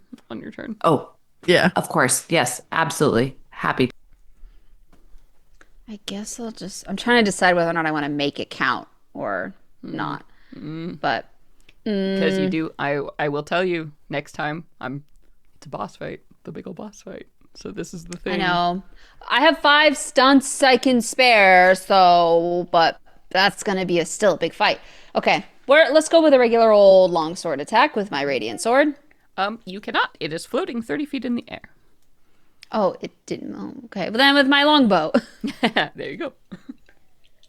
Shapow. That's dirty 20. Yes, a dirty 20 will do. Where's what am I looking for? D8. Oh, what can I do with that though? The ranged weapon, you can also deal. No, that doesn't make sense. Okay, it's fine. Reroll that because I have that ability. Yes. Okay. I love how you're learning your weapon master shit. Makes me so happy. Yeah, but it's only fucking 5 damage. 5 Piercing. piercing damage. Yeah, and that's going to be halved because it's just straight up. That's what it is. All right, so you get a little plink. You like shoot an oboe out of the sky. Ping. Pink. And I it guess, falls to like- the ground. Shattered. I'll take my extra action then. Yep.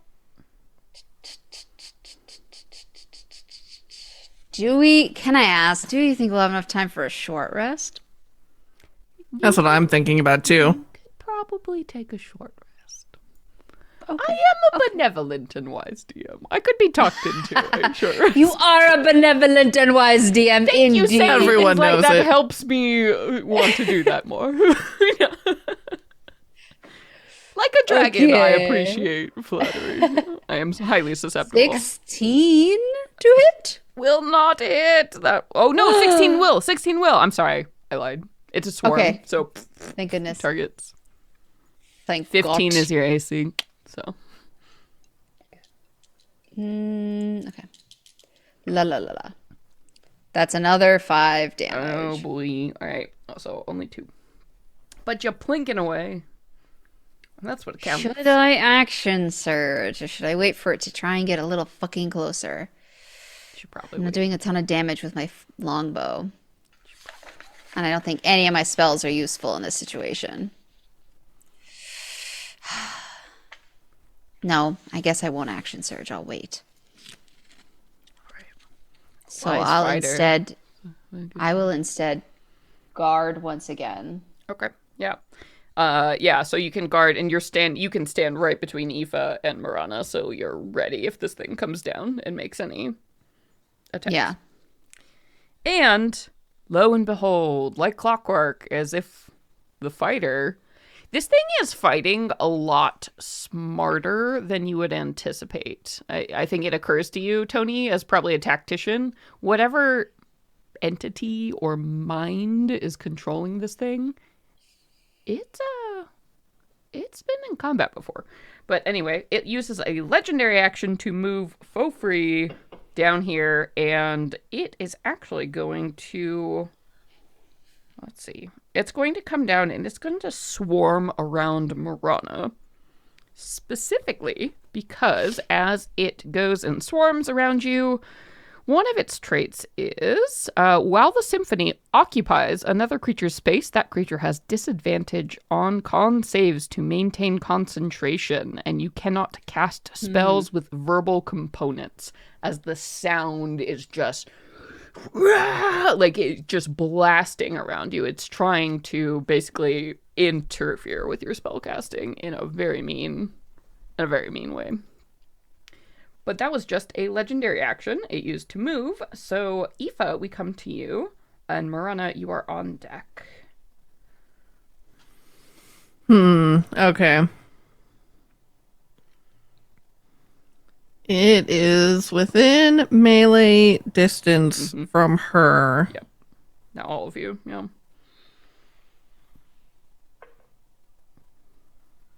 So...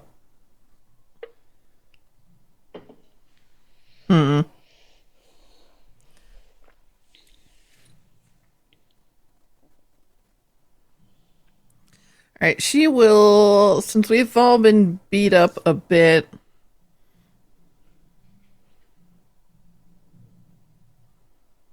Oh, do I think they probably can't take psychic damage since they're like constructs? That's a pretty okay. good instinct. Yeah, I believe that. Usually constructs, they don't have a humanoid mind. They don't have a sentient mind in the same way things do. So you can't hurt their brains because They don't have them. Yeah. If I only had a brain. Plays a trombone. It's double play. All right, yeah. Since we've Sad trombone. taken some damage, she is going to use her action to start a bardic performance, doing the celebrate life. So as the just all of us become reamed in just bright glowing light, and whenever you start your turn, you can spend a hit die and recover that much HP plus 5, and you also get advantage on death saves. Hell yeah. Nice. When we And then- start our turn, we get to get new Get back HP. some HP. Mm-hmm. You can choose to Ooh, spend a okay. hit die, which you can only normally do as part of a short rest. So this is basically like a auto let you do it early to get HP back. Hell yeah. And then that will be her turn. All right. Do you want to throw out a bardic inspiration as part of that, or you want to save those bad boys? No, she's gonna save it. Yep. All right. How many of those do you have? 5? I think Yeah, 5. you get them back on short rest though. Yeah, I only have 1 left. That's why I'm saving it. Oh yeah. All right. Yeah. Yeah, for emergencies. Yes. Wonderful. All right, so that is Aoife's turn, and then I'm going to take another legendary action. I am going to do my orchestral flourish. So with this, the symphony plays a short, fierce melody. Each creature within 10 feet, that's all of you, including creatures in space. Constitution save, please. From everyone. You got it.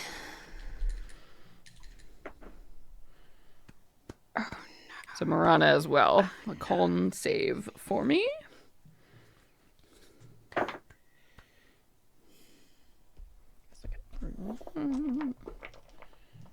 Okay, I swear to fucking God, I rolled 2 19s in a row. Nice.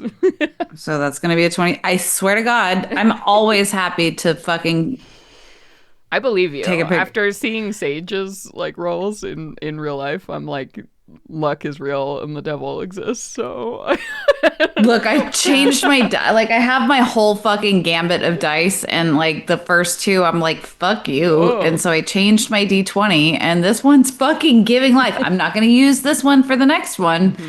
But yeah, I rolled a 23. Nice. I rolled 11. 11. That's not good.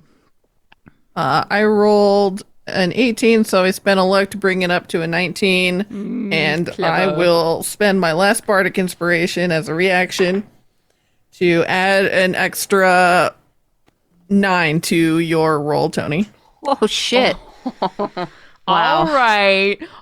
Look at you all teaming up like a team. What a team. Like a Aoife dream clutches fuck team. this game. When is she not, though, honestly? Yeah. All right. Okay. So, all right. You're not suffering any additional effect, whatever, but you're taking half damage. So, I rolled 12. So you're all taking 6 thunder damage, and that's all. No special. That's all. That's No okay. special flavy. Ugh. Fine. You're all resistant to my songs. What do you don't appreciate music? What's going on here? Not a fan, What's no. happening? Not a fan. And now all my legendary actions are gone. I hope you're happy. I hope you're happy now. All right. So then that was after Tony's turn, right? So no, that was after Aoife's turn. So Marana, After Aoife's, yeah. we now come to you. And then Oh, I'm sorry. I just saw your message, Britt. Cure wounds would be fantastic if you could upcast it. That would be fantastic. yeah, I'm totally cool if you want to be like, here's my HP total and here's my max. Yeah, because I am My at, air fryer is beeping. I'll be right back, but I'm listening. my HP is at 33 out of 63 currently. So like third level cure wounds would go real hard right about now. So you're 33 of 63. So you're a little less than half. Yeah, you're in danger. And then at the start of your turn, Britt, you can spend a hit die to heal back some yourself as well when you get back. I love Celebrate Life.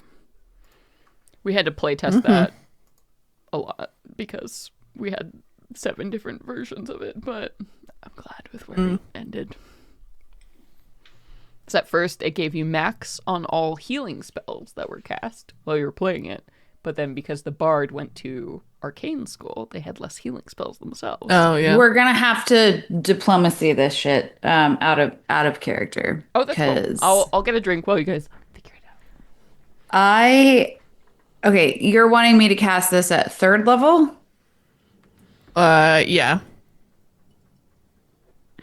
When we do a short rest, I don't remember what I don't think I get too many. I don't think I get slots back on a short You do rest, not. right? Yeah.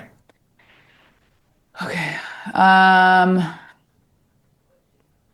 But Yeah. at least Aoife will be in a better position at the start of the next fight. Yeah. That's what I'm like. Well, I'm not saying this like in a selfish way. More of like, I beseech you, oh wise sage, with my spell slot management, because I'm not used to managing spell slots as a la being beholden to playing a warlock. Yeah. I have not used a 3rd level spell slot. I've used 1 first and 1 second. Yeah, so I think you should have plenty of spell slots because I wouldn't worry. Okay. Yeah, because you're not going to use all of your spell slots in our next fight. Well, also, I'm looking at my fucking thing, and pretty much like everything is concentration or bonus action, and I'm like, ew, Yeah. that's fucking lame. So yeah, I will do a. I was looking at that between healing word and cure wounds seems to be a little bit better, If you want to, particularly because I'm close and I can touch you, right? yeah. But I was gonna say if you want to do a healing word, and then you can upcast that, and then you can, as your action, you can like make an attack against the swarm that's around you. Yeah, I don't even know what I was gonna do Sacred Flame again because like I don't know what to do about this fucking shit. They now have they're trying to break my so most likely my Constitution save now that I'm at a disadvantage. Oh fuck. Oh yeah, I you just would have had to make a con save for when we I took the 6 damage. Yeah. I didn't do that at a disadvantage. I did whoops. I That's totally probably. I mean, forgot it was that. only DC 10. I'm sure it's fine. Okay. Well, I like to hold myself accountable. I definitely forgot that I was operating at a disadvantage for Constitution. And you also have. I think she also said you can't cast spells with verbal components. Let Yeah, me look at. let's look. So you were suggesting, I was going to say, yeah, Cure Wounds is verbal, Healing Word, very verbal. And you were going to say Yeah. Mass, Yeah, both of those are. Mass Healing Word, that's verbal. Yeah. Well, y'all got to get me out of this fucking swarm. I don't know what to do. Can I move out of it? You would have to use your action to disengage, otherwise you would provoke an attack of opportunity. Oh, fair enough. Okay. Um, It sounds like I want. Nope. so you could do all that. Of my spells are verbal? Yeah, pretty much all of your spells are going to be verbal. So if you do your action to disengage to move out of it, and then at a distance you can healing word me, and then you won't be affected. Actually, unfortunately, while I was out there, I was thinking, Britt, you need to make a concentration check because of that Yeah. damage Yes. we just took.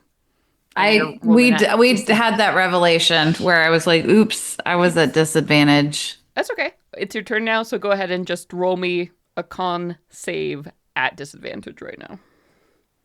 All And right. we'll see if Shield of Faith is still up or not. The first roll is 12, and the second roll is 16, and each of those would be Okay. plus. Oh, that's fine, because you only took 12 damage. Only so took half 6. of that with 6, so the bare minimum is DC 10, so you're fine. Oh, okay. Oh, good die. Maybe I should keep rolling with this dice. Jesus Christ. Hey, did I see your friend tonight? That's a good dice. He's like, girlfriend. mwah. Yeah. Fuck. We were just coming up with a game plan. Sage, can you Yeah, you got to get please out of there. tell me again? Oh, well, first, if at the start of your turn, roll a hit die if you want to heal some. If you want to spend a hit die to heal. Me or you? You, because of my song that I have going. Oh, word. Yeah, let's do that. The battle of the bands. Thank you. I listened as you explained that, and I'm like, I'm going to need a refresher. Sometimes if too much information is given to me, I'm like, It's good. where's my hit die? You guys are doing great with high Yeah, level combat. D8. 8? Yeah. Yeah. So roll your D8 and add 5, and you heal that much. Damn, All that's right, good. so That's a good I'm feature. going to heal 7 points. Those are 2 plus 5. What did I say? What did I say? 7? 7, yeah. Yeah, plus 7. Nice. All right. You feel a little bit better. That's my phone. Okay. And then I'm gonna.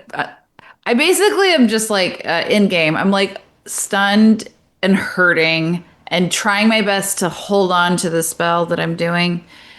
And I think I would like to believe that you either visually or empathetically feel my distress, and you just start yelling instructions to me, Go! Yeah, which are.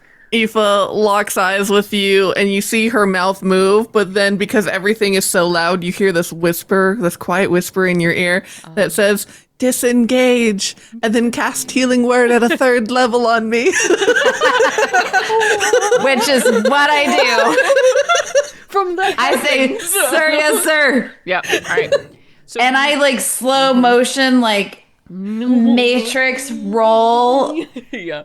as my disengage. So use your action to disengage, yeah, which is basically like a tumble. We're out of here. So you can move as far away from this thing as you want. So you could move 30 feet away, because I believe Healing Word has quite a bit of range. Yeah, 60 feet. Well, there is no Yeah. penalty to you going 30 feet away, because right now this thing can just like land on all of you. So it's probably not a bad idea to move. this might be stupid of me, but part of me doesn't want to move a full 30 feet because I have touch You are spells also that can be helpful. protected by Tony's shield as long as you stay within 5 feet of Tony. So you could. I just go want the to edge. roll whatever distance I need to roll to get out of this bubble. 5 feet, baby. Sick. I roll 6 feet away. You're like, "Whoa." So you can still land by Tony. You're right by Aoife. You're all just like outside of the clusterfuck of like. I'm out of the cone. Yeah, instruments. Yeah. All right. So now I do that. Out of the cone of trust. Yeah.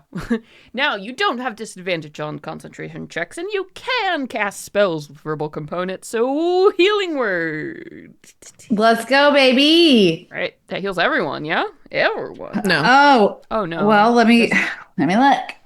I'm sorry. That would be There's mass something. healing word. Man, which it's would been be- a while since I played a cleric. Well, wait. I think I have mass healing word. You probably don't want to spend that spell slot right now. Yeah, I'm good. I'm chill. Just do healing word. You want to save your big spell slots. I promise. All right, fine. I can use a 1st level spell slot for healing word, which. So I'm just doing this to one creature. Yep. Yeah, I'll say if you upcast it at 3rd so you can roll 3d4 and add your wisdom modifier, that will go a long way. That I hear you. I hear you, Eva. All right, sorry. I'm gonna cast it at 3rd. Had to up do that. Yep. Which So that'll be you a get. third circle spell slot you're expending. Yes. Yes, I did that. 3rd circle increases 1d4 for each slot above 1st. So Aoife, you get HP equal to 1d4 plus.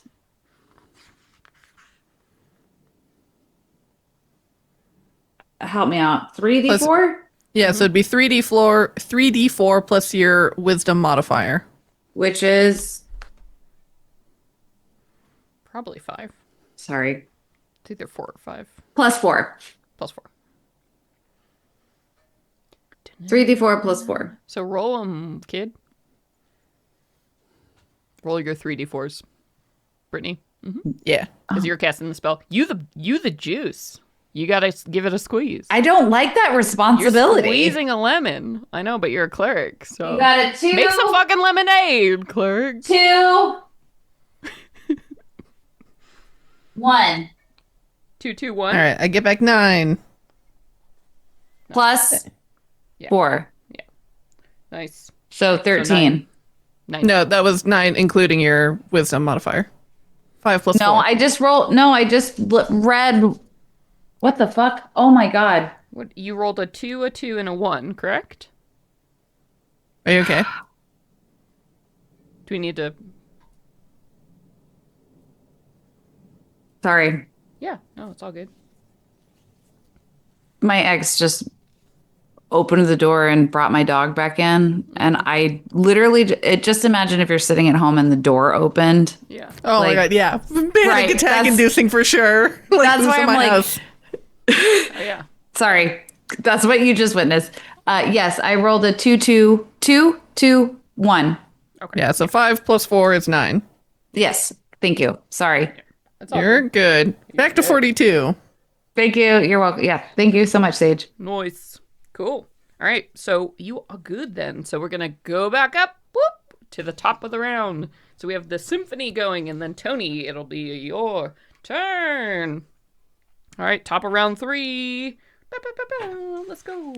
All right, this thing is going to, it's on the ground now, and it's kind of scared of you all, so it is going to play Four Winds Cannon.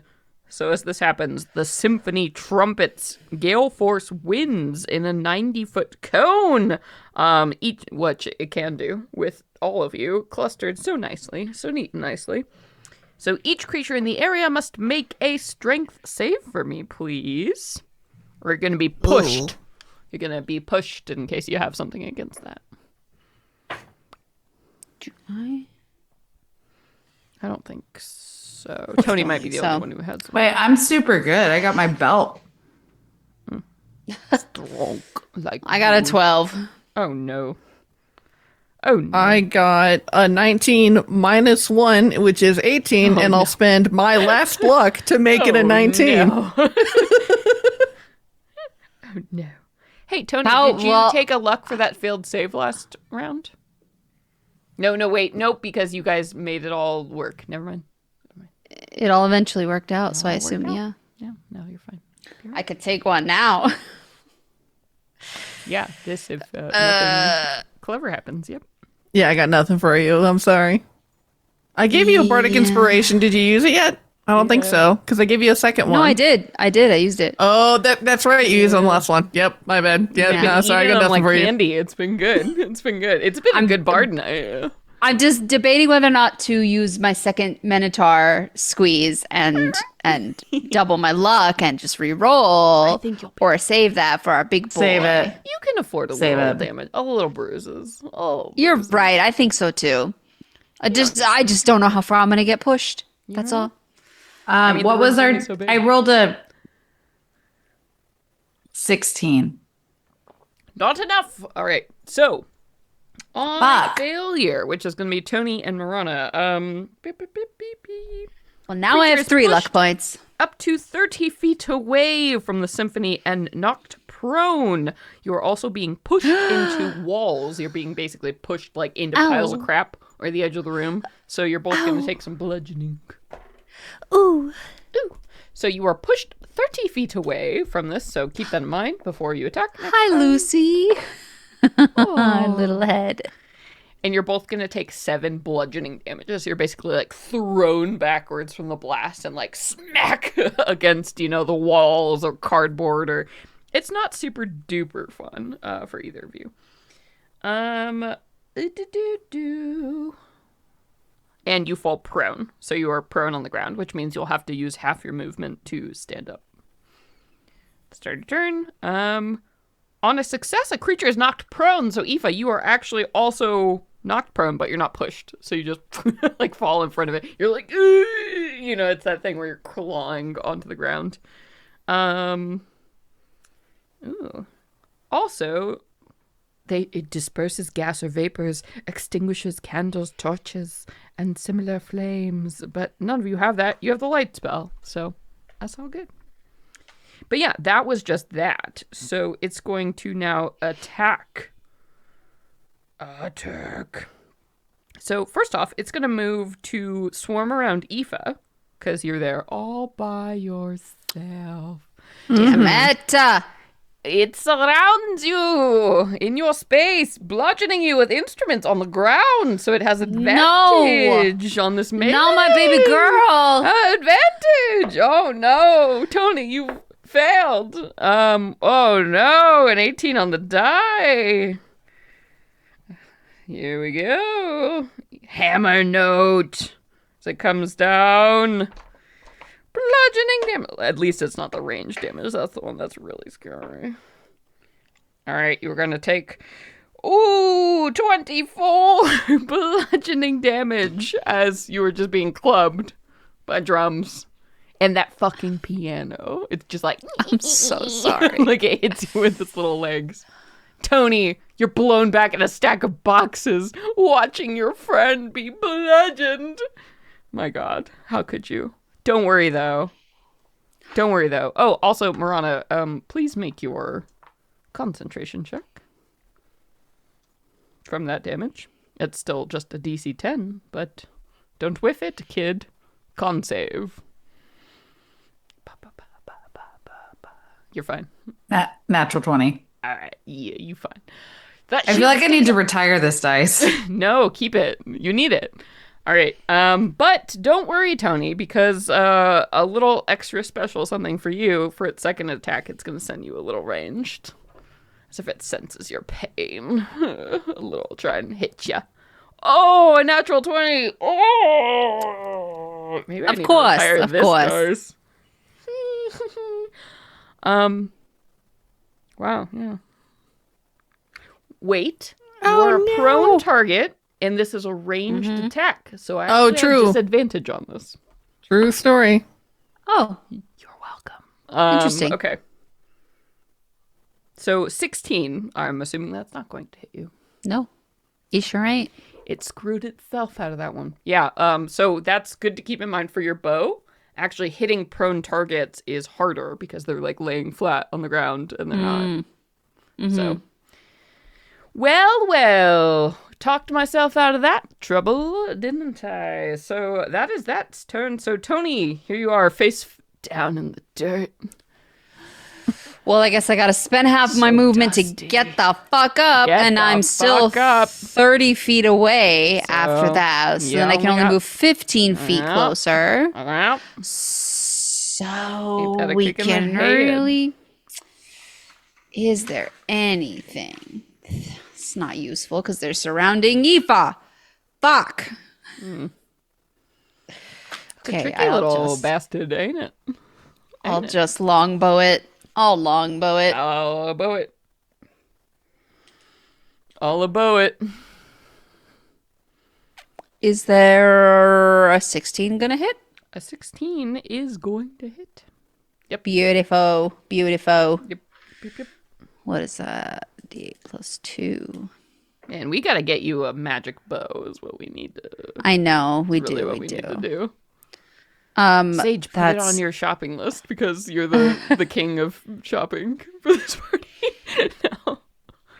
That's 8 piercing. All right, reduced to 4. Yeah. And then our extra attack. Fucking pencil. Oh, can I put any sauce on this? It doesn't matter because it's one creature, so that doesn't help. I lost my pencil. That's my curse. I don't know where it... Damn it. Yeah, you really gotta get in there. I can't do this because I already made an attack. Okay, we're just gonna attack it again with my longbow. All right. What you gotta do? Oh, okay. That's not gonna do it. Can I? No, I can only reroll damage die. All right, that's not gonna hit it. I rolled a 2 on the die, so plus 6, that's an 8. You're feeling very discouraged after being thrown into a stack of boxes. Superhero. It's like that point in the superhero movie where you're realizing you're getting your ass kicked and you need to get your shit together, right? You're about to get your shit together and be awesome, but not today. The rain comes down, you're in the dark alley, and it's a mess. Anything else, dear, for your turn? I hate this. Oh, and then if you want to, spend a hit die to heal up. Oh, right. At the start of your turn. I'll do that. Yes. I'll do that. Yes. Don't forget. Ooh, that was 9. Nice. Where's my pencil? Alrighty. And then is Brit or Marana near me because we were both blown back? 30 feet away from Yes. you. You were like blown in. Oh, we were scattered away from each other. Yeah. Oh, really? Yeah. His fate Well, then I We guess landed butt cheek to butt cheek, 30 feet away. cheek to cheek. but we were on top of each other. Yeah, your hit die plus 5. I don't remember if I said. Oh, plus 5. That's nice. 1 second. When you ready action with a melee weapon, you gain bonus to your attack and damage equal to your BB. Can I... Is this a bonus action? My Vanguard? When you take the ready action. No, that's an action. That's an action. Okay, never mind. Action, yeah. Then I'm done. That's my Okay. turn.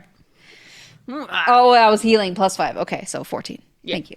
All right, so Aoife, we come to you with Marana on deck. Get ready. All right, we just need to pump out more damage against this thing. So once again, she is going to cast another lightning bolt at it. That was the big hit of the party. DC 17. All right. Dex save. It is rolling with advantage. But my dice have betrayed me. I rolled a 9 and a 3. So, nope, that's a 13. Lord. I have not rolled above a 13 this evening, except for that one natural 20. So, my God. My God. That is 30 lightning damage that Ew. comes blazing towards it as she just whirls around Whoa. and shoots it right straight up towards the ceiling. Damn. Wow, okay. So, Smack my bitch up. whoa! So- Whatever that song is. Wow. Oh my gosh. Okay. Also, so, what? So I will let you know this officially reduces the creature below half its HP max, which means it loses action. Like, it can no longer do certain actions, and its damage is halved now on most of its attacks because you've. No, I've got basically- some shit for this. Yeah, you basically Ooh, that's destroyed half lovely. the instruments. So, so it's about to get a lot easier. But don't worry, I've still got some Discord fight in it. And she, Good shit, Eva. wipes the sweat off from her brow, pleased as, like, this cascade of instruments fall and clatter uselessly to the ground. Some ivory keys from the piano just tink onto the ground. The burning And she- wax of woodwind reeds. Yeah. Left behind you. Yeah. And that is her turn. Nice. Take a look. I think that was good. A big tactical recognition, that like a big blast damage spell. Oh, and I That was forgot to do sexy. my own healing. Yes. Yeah, that was sexy. Take it. This is sexy. Take a look. Ooh, we got an 8 on the D8 plus 5. Heal 13. Let's go. You feeling Beautiful. good. All right. But let's see. What I'm going to take a legendary action. Wait, you said that you already exhausted those. No, I have certain ones I can no longer take because I have been reduced to less than half. I am going to. Oh, so I can take less now because I haven't done any. I have 3 points worth. Listen, I heard what I wanted to hear. Yeah. You only hear We've all what been there. you want to. I heard what I wanted to hear. No, okay. Actually, none of these will help me now with this reduced list. So never mind. Okay, going to Marana. With the symphony on deck, though. Beware. Yeah. Okay. So you're on the ground, 30 Heal feet up away. if you want to heal. Yeah, I was gonna say that's the most straightforward thing. What do I Flat on roll, the Sage? concrete. Your D8 and add 5. Also, be sure you are spending these hit dice on your character sheet because these are hit dice you cannot use during your short rest. It's important. You're expending a resource. Yeah. Oh, these are hit dice. Oh, So you're Well, I've spending rolled one of your twice. hit dice to do this. So now Got you're it. down 2 hit dice. And you've already spent some. this is this my second or my third? This will Second. be your second. Second. Okay. Okay. 8. All right. I'll. So you can see well, on your I'm- character sheet where it says how many hit dice you have, there's a little box Got to it. track how many you have left. Okay. I know we didn't take a lot of short rests in campaign 1, but we're playing I don't Tales of think we Valiant ever now. did. And short Or rests, we did, but we didn't did. track anything. short rests are very important in Tales of Valiant because it's harder. So All right. So, HD. Got it. 2. I rolled a 4 and it's a plus what? Plus 5. So 9. I'm going to add. So that's 47 +9. Not too shabby. That's a nice spell, by the way. It's a feature, class feature for Aoife. Sick. That's fucking nice. Mhm. So what is that? 56? I'm at 56. Cool. Right. I am at a loss of what I can do. I'm prone, so I need to spend an action to. No, so prone, standing up from prone costs half your movement speed. So it'll be Oh. just 15 feet. So Thank God you updated that because for when it costs a fucking action, that pissed me no, off. that 'Cause was I'm like really. 3-5. Yeah, we don't do that anymore. Thank goodness. That's what Yeah, I- so 15 feet. So you can stand up, but that means you won't be able to get within melee range of this thing. You're 15 feet. That's is the fine. I closest can you get. throw. Exactly. I can fucking throw. I would recommend whatever big damage spells you have, you can do at range, would be the play right now. That's what I was hoping to do. Hell I yeah. was scanning. I've got Sacred Flame again, Yeah. That's a cantrip, which so you is probably want something higher. I would spend a spell slot to get a bigger damage. that's what I was trying to think. Like what? Magic Missile? I don't know how this with this so creature, right? Like Magic Missile targets. So Magic I've Missile got- will do okay damage, but like it's one of those spells, it's dependable, but it's not gonna superstar damage you. I'd look I was at hoping something that like Force. Okay. Force won't do Guiding anything Bolt. particularly great. Guiding Bolt is a good one. Do I have that? You should. Is that in my prepared? I think so. I'm sorry. I'm doing my best enthusiastically. I just need to pull it. I don't know if I have Guiding Bolt prepared. Are you looking at your spell sheet right now? Yes. Do you have Guiding What Bolt level listed is under your that? first circle spell? First level. I do not have Guiding Bolt Okay. prepared. All right, then. I've got Bane, Cure Wounds, Divine Favor, Healing Word, Heroism, Magic Missile, Shield of Faith. Okay, tell me your second level. Read me Branding Smite, Gentle Repose, Ray of Enfeeblement, Spiritual Weapon. Okay, wow, yeah, you really didn't pick a lot of big damage spells. Third I level? think I fucking thought I was doing a good Support. job, but I did not Support. do a good job. No, you're like No, a it's all killer good. I mean, support. they're all Yeah. useful. They're all really great spells, but like, yeah, for big blasts. Tell me your third circle. Beacon of Hope, Mass Healing Word, Revivify, and Spirit Guardians, which I was hoping to use Yeah. on the fucking curator. Yeah. Shit. How many I've third already circle used- slots do you have left? 2. I only have 2 left because I used one to do Yeah. Yeah. Healing Word. I think it's still worth it. You think so? Yeah. All right. What should Blight or... Oh. wait, Light hold on. is a I've great got- damage spell, but that's a fourth circle. I would say do a Spirit Guardians at third level. Why not? All right. Because you 'Cause can it- always upcast Spirit Guardians later with your fourth or fifth spell slot. So it's That's true. All right. Spirit fucking Guardian. Guardians. Go. And then maybe we'll talk about switching out one of your spells for Guiding Bolt, because that's a really great. I would like to consult. Yeah. I would Yeah. like to After consult. this, we will parlay. Yeah. Because, like, I did my best and I thought y'all, thank you for the validation. You're a great support character right now, but yeah. I mean, the problem is with cleric spells is there are 8 million spells that you can pick, and they're all really fucking useful. And Yeah. it's like, which How ones do I pick for you- today? I did the fucking best.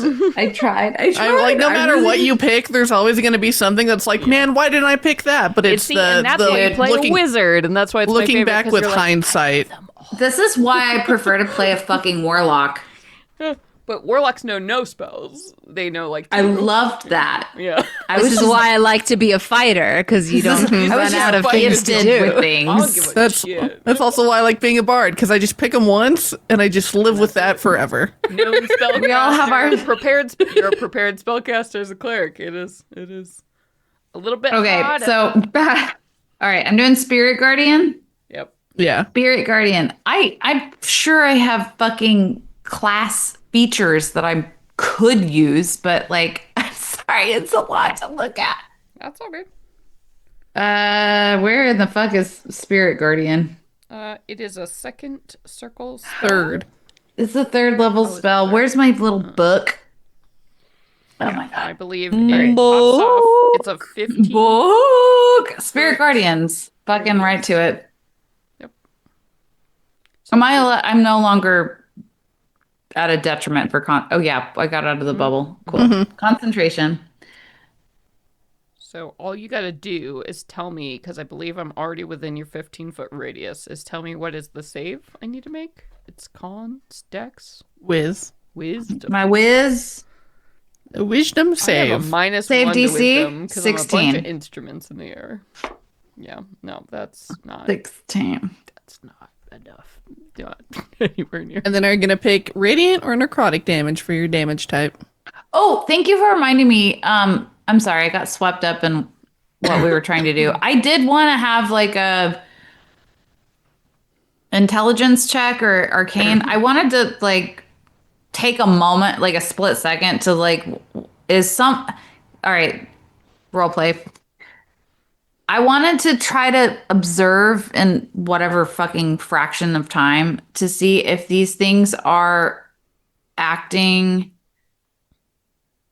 as a construct. Is there one thing controlling all of these? Are they acting like a swarm?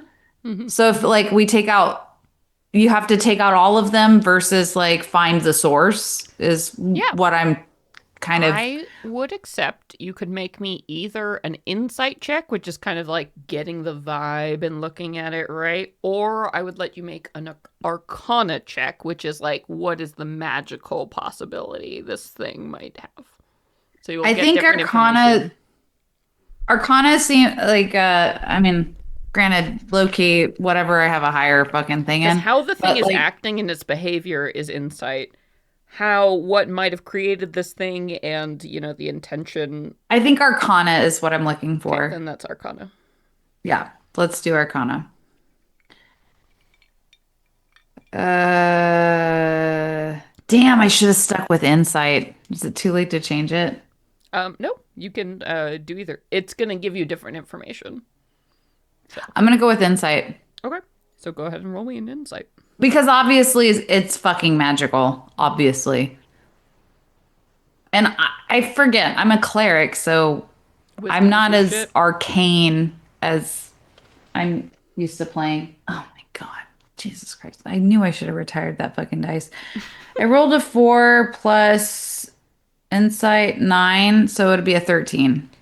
Yeah, you can tell that probably each of these instruments might have had a distinct thing or personality or drive, but as it is combined into this creature, whatever form it is acting as one. So if you take out enough of the individuals, you will take out the swarm. That is definitely its behavior. They seem bound together. Whatever they're doing, their behavior is all about the whole. Chip it down. Yeah, chip it down. There's taking out the piano won't do anything versus just taking out 7 woodwinds, right? Like it's all the same in the end. Got it. All right, that confirms. Probably too late to, yeah, but thank you. Yep. Okay. All right, so you're hitting it with Spirit Guardian, so tell me that save I need to make. 16. Okay, I'm rolling with advantage because this is a spell. And what kind of save was it? I think it's wisdom. Wisdom. Okay. Sorry. All right, so I only got a check. 12 because I am terrible at wisdom. I'm a bunch of instruments. I am not wise. Or terrible. So charismatic, though, I bet. So you take yeah, actually. Oh, I guess part of the insight was like if it's too late, that's fine. Like I was also trying to figure out if like radiant or necrotic damage or if it mattered. You have seen Probably radiant damage do because of Nassim's sword. It has done full damage. So, and radiant is a Sacred sure Flame. thing. Necrotic, you have no idea. So Well, then just- I'm gonna stick with radiant. Yep, Ooh, there and I is. get that thing that I. No, wait. That just That's on the changes it. tax, Okay. yeah. Yeah, that's different. Okay, so they're going to take 3d8 radiant damage. Nice. All right, go ahead and roll it. Love radiant damage. It always seems to hit. Yeah, really pretty does. much. Radiant is the magic ass damage type, so That's it's some It's magic the fucking holy damage. damage. The It's holiest damage. unless It's you're fighting holy. an angel or a celestial. Like if you're fighting a unicorn, if you're fighting an angel, your radiant ain't worth shit. But you know, you fight a vampire, pretty good, pretty fucking good. You know. +3. All right. So we got 7 Okay.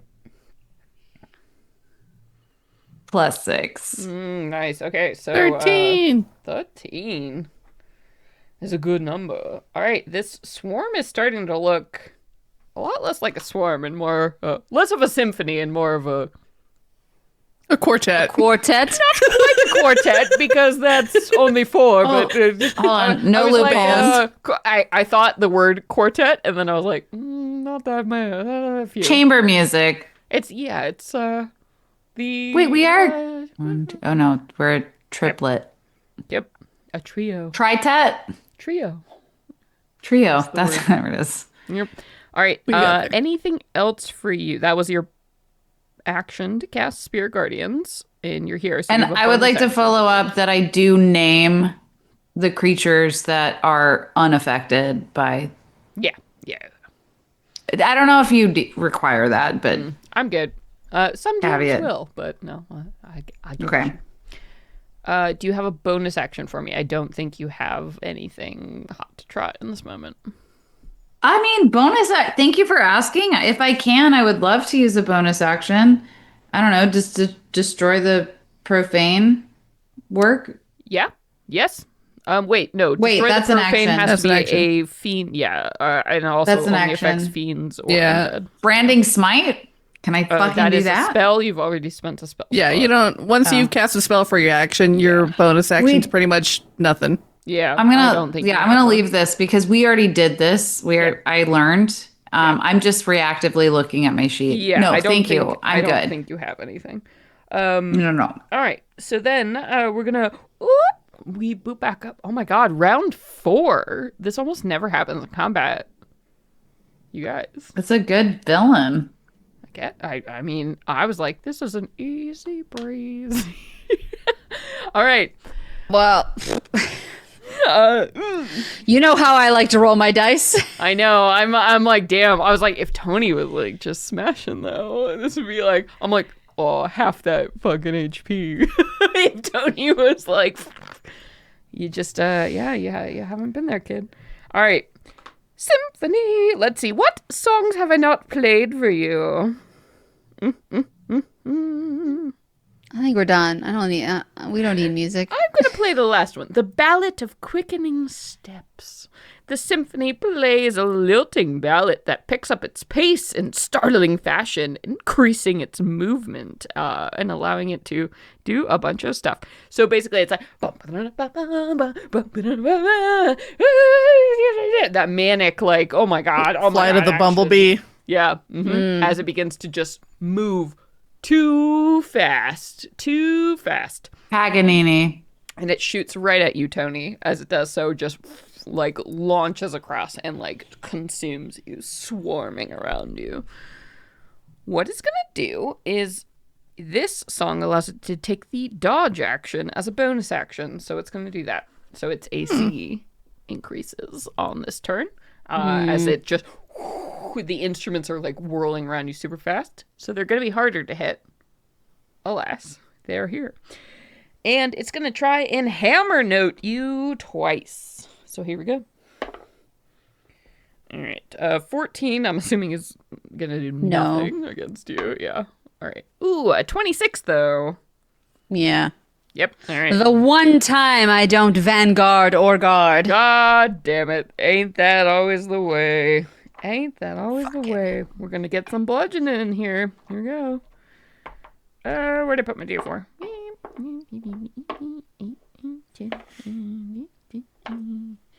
That's gonna be 18 bludgeoning damage. Jesus fucking Christ. Putting you in the blender. Sorry, I thought it was on me. And there that is, because I missed the first one, so that's its turn. So, Tony, we actually come to you. It's right here. Spend a hit die. Good. If you'd like. Spend a hit die to recover some HP. Why not? Why not? Why not do it? +5, you said? Indeed. Okay. Yeah. So I just get 12 remember, back. It's going to be a little bit harder to hit, but big money. Big money. Okay. All right, then. Should I make it count? In that case. Because taking the dodge action, you'll have disadvantage on attacks to hit it. So the making it's it count disadvantage, that's what it is. will probably help because you get like a plus. 10. Yeah, plus 10 to hit. I think that totally makes sense. Yeah. It just removes my bonus attack, but I could action surge. Right? Yeah. Yep. I could still action surge. Okay. All right. We'll make it count. With my fucking radiant sword. I fought for the name of that feature because I was like, this is that moment. Yeah. Which is 19 to hit. A 19 will do. Oh, well, plus the 10, so it's actually 29, so it doesn't fucking matter. Well, you're rolling with disadvantage, so actually roll that dice. Oh, wait, twice. hold on. That's right. the dodge Yeah, effect. You're right. So 7. It's still 17 plus 10, so 27. Yes. So there you go. There you go. All right. Deals additional damage equal to my fighter level, which is 8. Okay, great. Eesh. See, this is all of this. This is like the Kara problem. Tony, you're becoming my Kara of this campaign, and it's I could only aspire to such greatness. my worst moment was during one of our legacy games when I did, I think it was like 300 plus damage, like an attack to Kara, and Kara was like, I ignore all of that, and I was like, Kara's like sneezed. spiral. Bet. I'm a barbarian. I take none of that. So would my additional damage added to it from my fighter level be added to the radiant damage or to the So it slashing? specifies that it's added to the weapon damage type, so I would let you choose. So you could choose for that to be the radiant damage. Well, then the radiant damage. Some So DMs let's might rule otherwise, but I'm cool with it. That would be 15 radiant damage then, please. Be my benevolent and generous DM. Thank you. Well, it's good. You're learning now, like a dragon. I'm highly susceptible to compliments, gifts, flattery. It's yeah. I'm a very simple creature. And then that also gives us 11 slashing damage Okay, so that'll from just be the regular sword. Down to 5, but still counts. It All right. counts. You want to get that second attack in here? I do. Let's action surge. No, wait. You already get an extra attack just for being a No, fighter. make it count. No, because I made it count. Oh, you're right. Yeah. It did count. Okay. So So I could make it count again you could. because this is a whole new round. You are rolling that still would with take- disadvantage because it still has dodge. But go ahead and roll it and see if you. I won't make you expend the feature until you feel like you. Because you can only use a thing once per turn. Because, wait, say that again, Sage? You can only use a maneuver once per turn. A stunt. Oh, a stunt per turn. Well, Stunt. but this is my it's still 'Cause my it's- turn it's- then, it's even still if the it's an same turn. action surge. Yeah. Okay. So you couldn't do it. Okay. You could not make it count. Oh, well, that was... But with your heart, you could make it count. Well, I guess I don't hit it then. Because I got a... Wait. Oh, but I have so many luck points now because I have 4 There you luck go. points. I'm going to spend 3 of those luck points and re-roll them. Listen to your heart. Do it. Oh! 8. Yeah, 18. 18. 18 will do. Hell yeah. Oh my god. Thank goodness. Make sure to subtract those luck points. So you're back down to 1. Oh yeah, I'm at 1 now.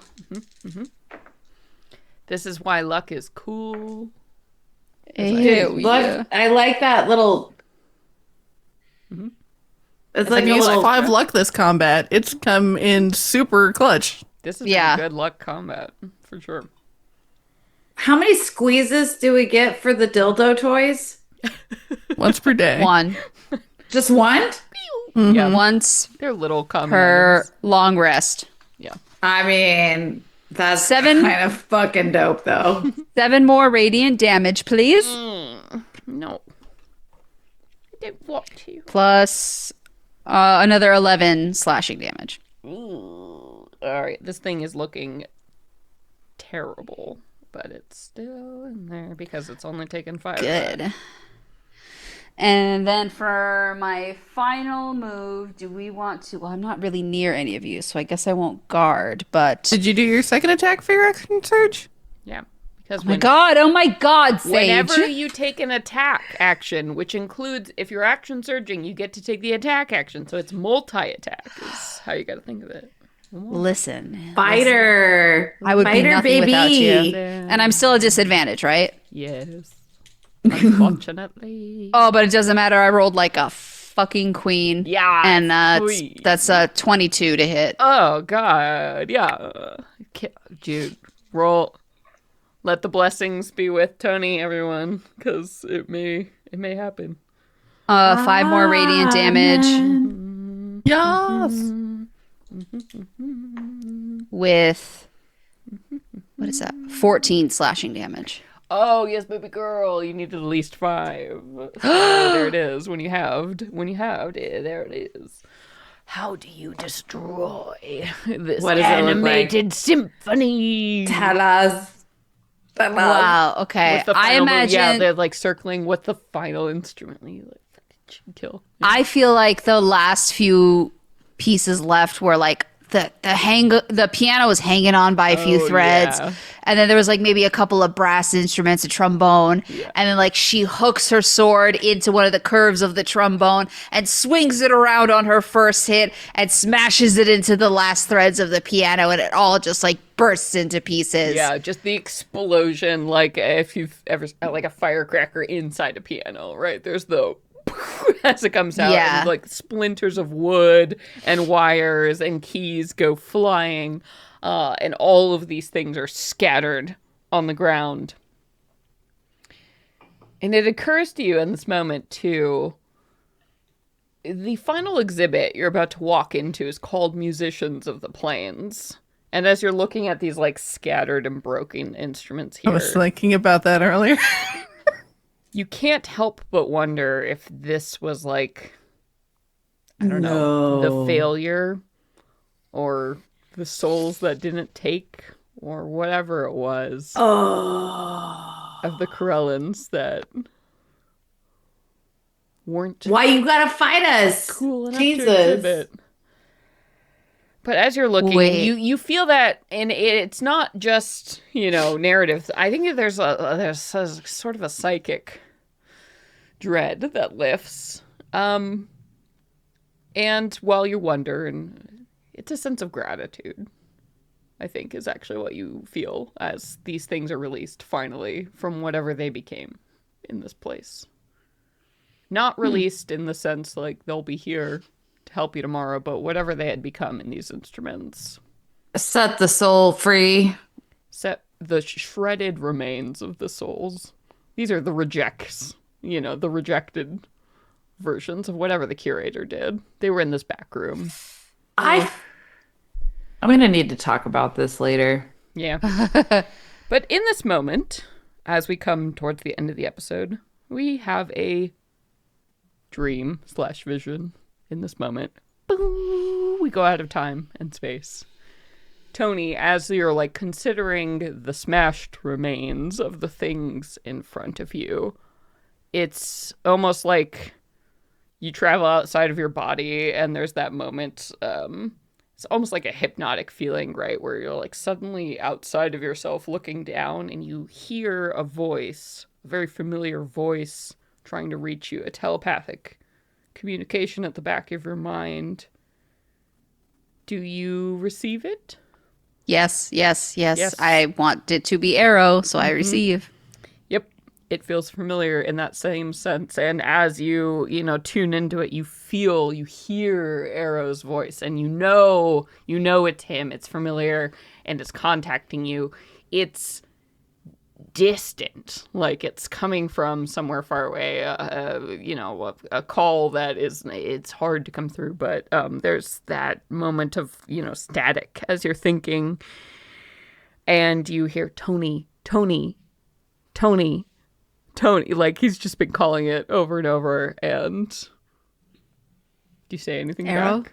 Arrow? Yes. I'm so sorry I left you, but I'm here. Where are you? All right? Where are you? I can't find you. Yes, I'm okay. We've made it out of that chase. Whatever you did worked. We just survived another crazy room and battle, and I don't know what waits for us next, but where are you?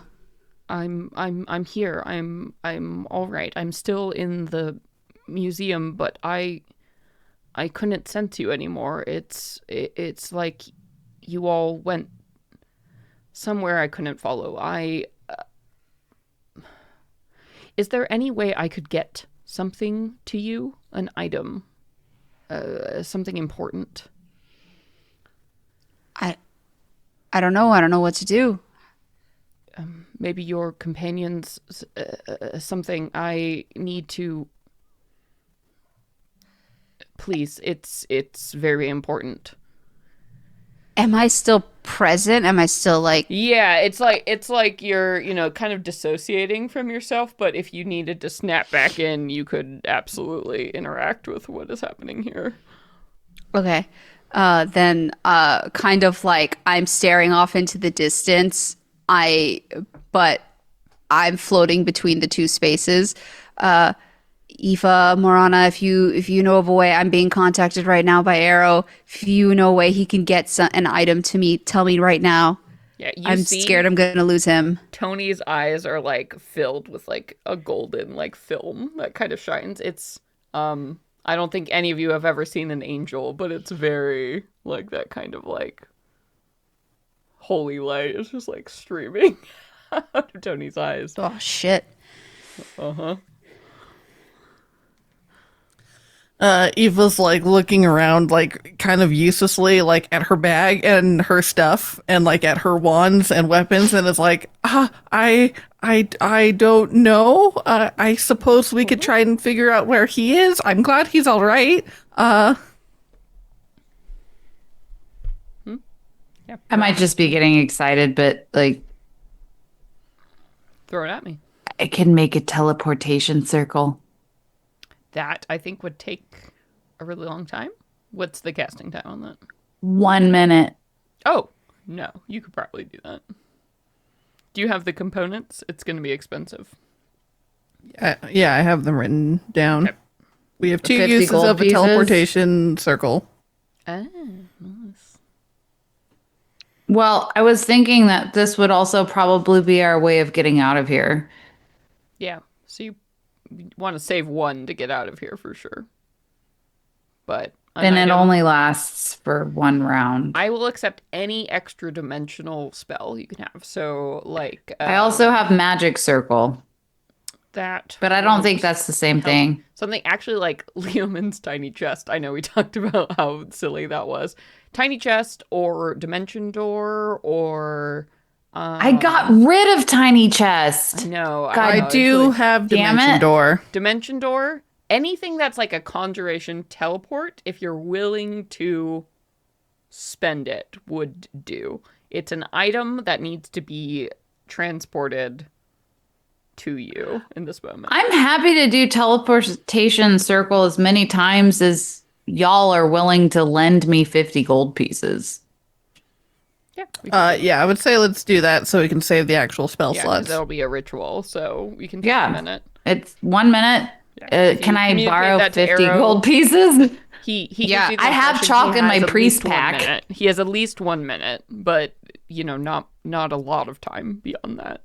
Okay, I assume Marana, you relay that information to me, and then I'll also say to Arrow, yes, Marana can create a teleportation circle for 60 you. seconds. It'll only last 60 seconds. Okay, that's all I need, but I soon. This is On it. important. I'm already drawing the chalk things. I'm like, Yeah, and as you're doing it, he's like, again, this I'm so sorry. I had to leave you.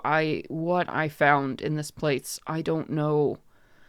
I don't know exactly what this is, but it's all real in some way contained here, and I found, and you like hear the break sort of in his voice. I found those things as they were chasing me. It wasn't just an illusion. It was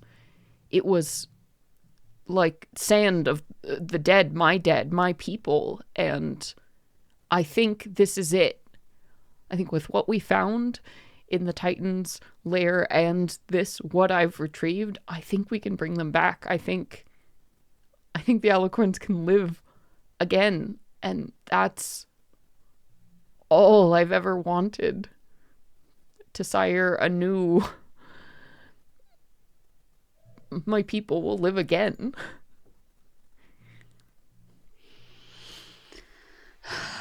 Okay, I'll help you do that, whatever it takes. And Do you feel safe where you are? Can I find you? I think I will be able to come back from where I am on my own, and I will meet you there because I promised I would be there to protect you, Tony, and I would move heaven and earth to make that promise happen. But I don't think I can take this item with me unless I can magically send it to you. I'll keep it safe, whatever it is. Thank you. And I'll keep listening for your voice. I will always be here for you, Tony. I'm so sorry I caused you any distress. It was too much to explain in the moment, and I had an instinct. I know you understand that. I'm just glad you're okay. You get the feeling of like overwhelm or like emotion, like positive, like beautiful, the ... of yeah. And Marana, you finish tracing that circle. all right, it's ready. Okay, send it over. Starts to glow. So you need to communicate either, I think it's a symbol or an activation word, right, to Tony that Arrow will need to know to send this to you. 3 triangles in opposite orientations. Yeah. So yeah, 3 radiating. North, southwest, east, west. Or, you know what I mean. Like. So Tony, if you look at it, you can picture it in your mind. He's like, all right. Mm-hmm. And it, all of a sudden, there's the flare of like this light that surrounds the teleportation circle, and something appears in the center of it, and the magic of the circle like kind of zooms down as its magic is expended, and you see it looks like, honestly, just like a burlap sack, but it's like huge and heavy with something inside it, and you can see, the like it's haphazardly like contained. I mean, this is by a creature that doesn't have hands, right? As it's put in, and you can see the pieces of, imagine like ceramic statues of alicorns that had been shattered into a bunch of pieces and like just collected in this bag. And immediately, Marana, you can tell there is, for lack of a better word, there is soul in what is here. The fractured pieces of whatever these are, it's not just a material, it's not full magic, but these are the remnants, physical remnants of spirits that have been shattered and taken and kept in this place, just waiting to be reforged into something new.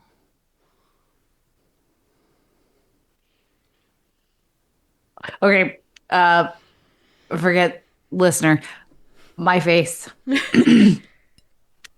shooketh.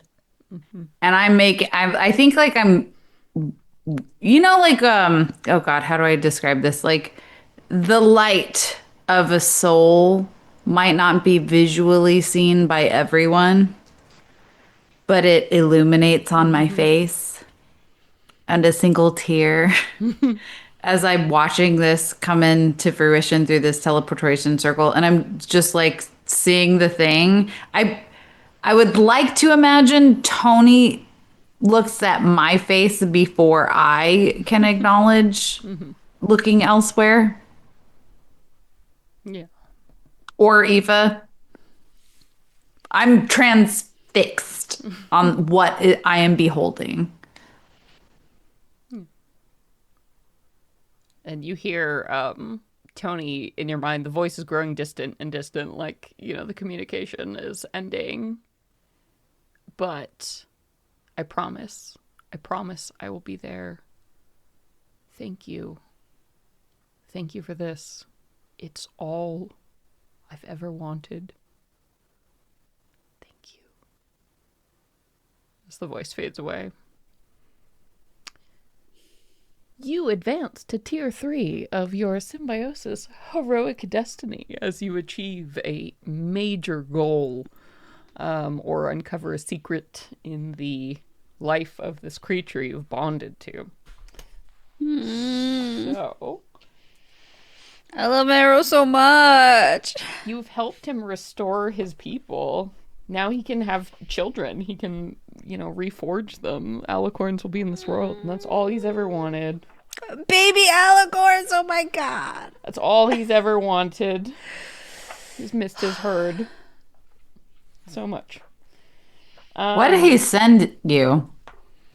So it was that bag. It was like the item contained with those pieces. They're like primordial fragments, basically, of like these creatures were made from clay, which we. I was getting like pure soul fragments. Yeah. It's like the shattered remains. Somehow, the curator in this place, like what you were seeing in that hourglass, was somehow trapped remnants of them, and that's what he had to do. He had to be there, and he had to confront them, and he had to collect them, and He broke them free from that yes, prison he's taking them with him and then just teleported them to us yes, for safe fucking while he keeping. exists in a liminal space right now and can make his way out. He couldn't take them. We need to get the fuck out of here. So Who's carrying this? your tier 3 features now that you have unlocked, because you get the heroic destiny benefit part of your world. So your increasing knowledge of your chosen creature allows you to imitate their abilities. You gain the following sense according to the category of creature you chose, which is celestial. So now you, Tony, you gain a special sense called Truth Sense out to a range of 60 feet. The sense allows you to instantly know if a creature within range speaks a lie. You always know. Holy shit. That's so, oh my god. It's a big ability with angels. They always know. So you know 100% if you ever hear a lie, which is going to be extremely You're our lying cat. Yay. Wow. So you always know. Amazing. You have that sense now as you feel Arrow's divinity. You have bonded your soul in such a way, his gratitude. You have helped him achieve a dream he never thought possible. Just makes me so happy. Good. For him. We're gonna end the session tonight. So you're standing here amidst this ruin of fallen instruments and have this giant bag of fragments, and there are doors beyond. Oh, actually, I should say one final thing, as you all are kind of standing there in the midst of this and don't really know what is happening next. And it's like suddenly over loudspeakers, like a telepathic communication. The exhibit is ready for visitation. Please make your way to the Musicians of the Plains. At this time, Welcome, guests. Welcome. That's where we're going to end the session. Well, all right. The curator is ready to receive you amidst Fucking ready for the curator. all of this. Ugh. This little frog. Why do we have to go to the exhibit? Why don't we just fucking go to his room while he's exhibiting? Because the key to his room is around his neck. It's around his fucking neck. But that's I it. hate this. That's it. That's all I got Motherfucker. for you. Devils are rough, babes. You all did great. This was amazing. Thank you all so much for listening. Man, yeah, before we go, we always like to take some time to say a huge, huge thank you to our Patreon donors. We don't make money off this show in any other way than your Patreon donation. So Patreon is a really cool website where you can go and donate as little as $1 a month up to some of our higher, up to $50 tiers a month, to help support the show. And that money all goes directly to paying the folks that you see right here. So those of you who donate, thank you. Thank you, beautiful, human, wonderful, all the blessings upon you.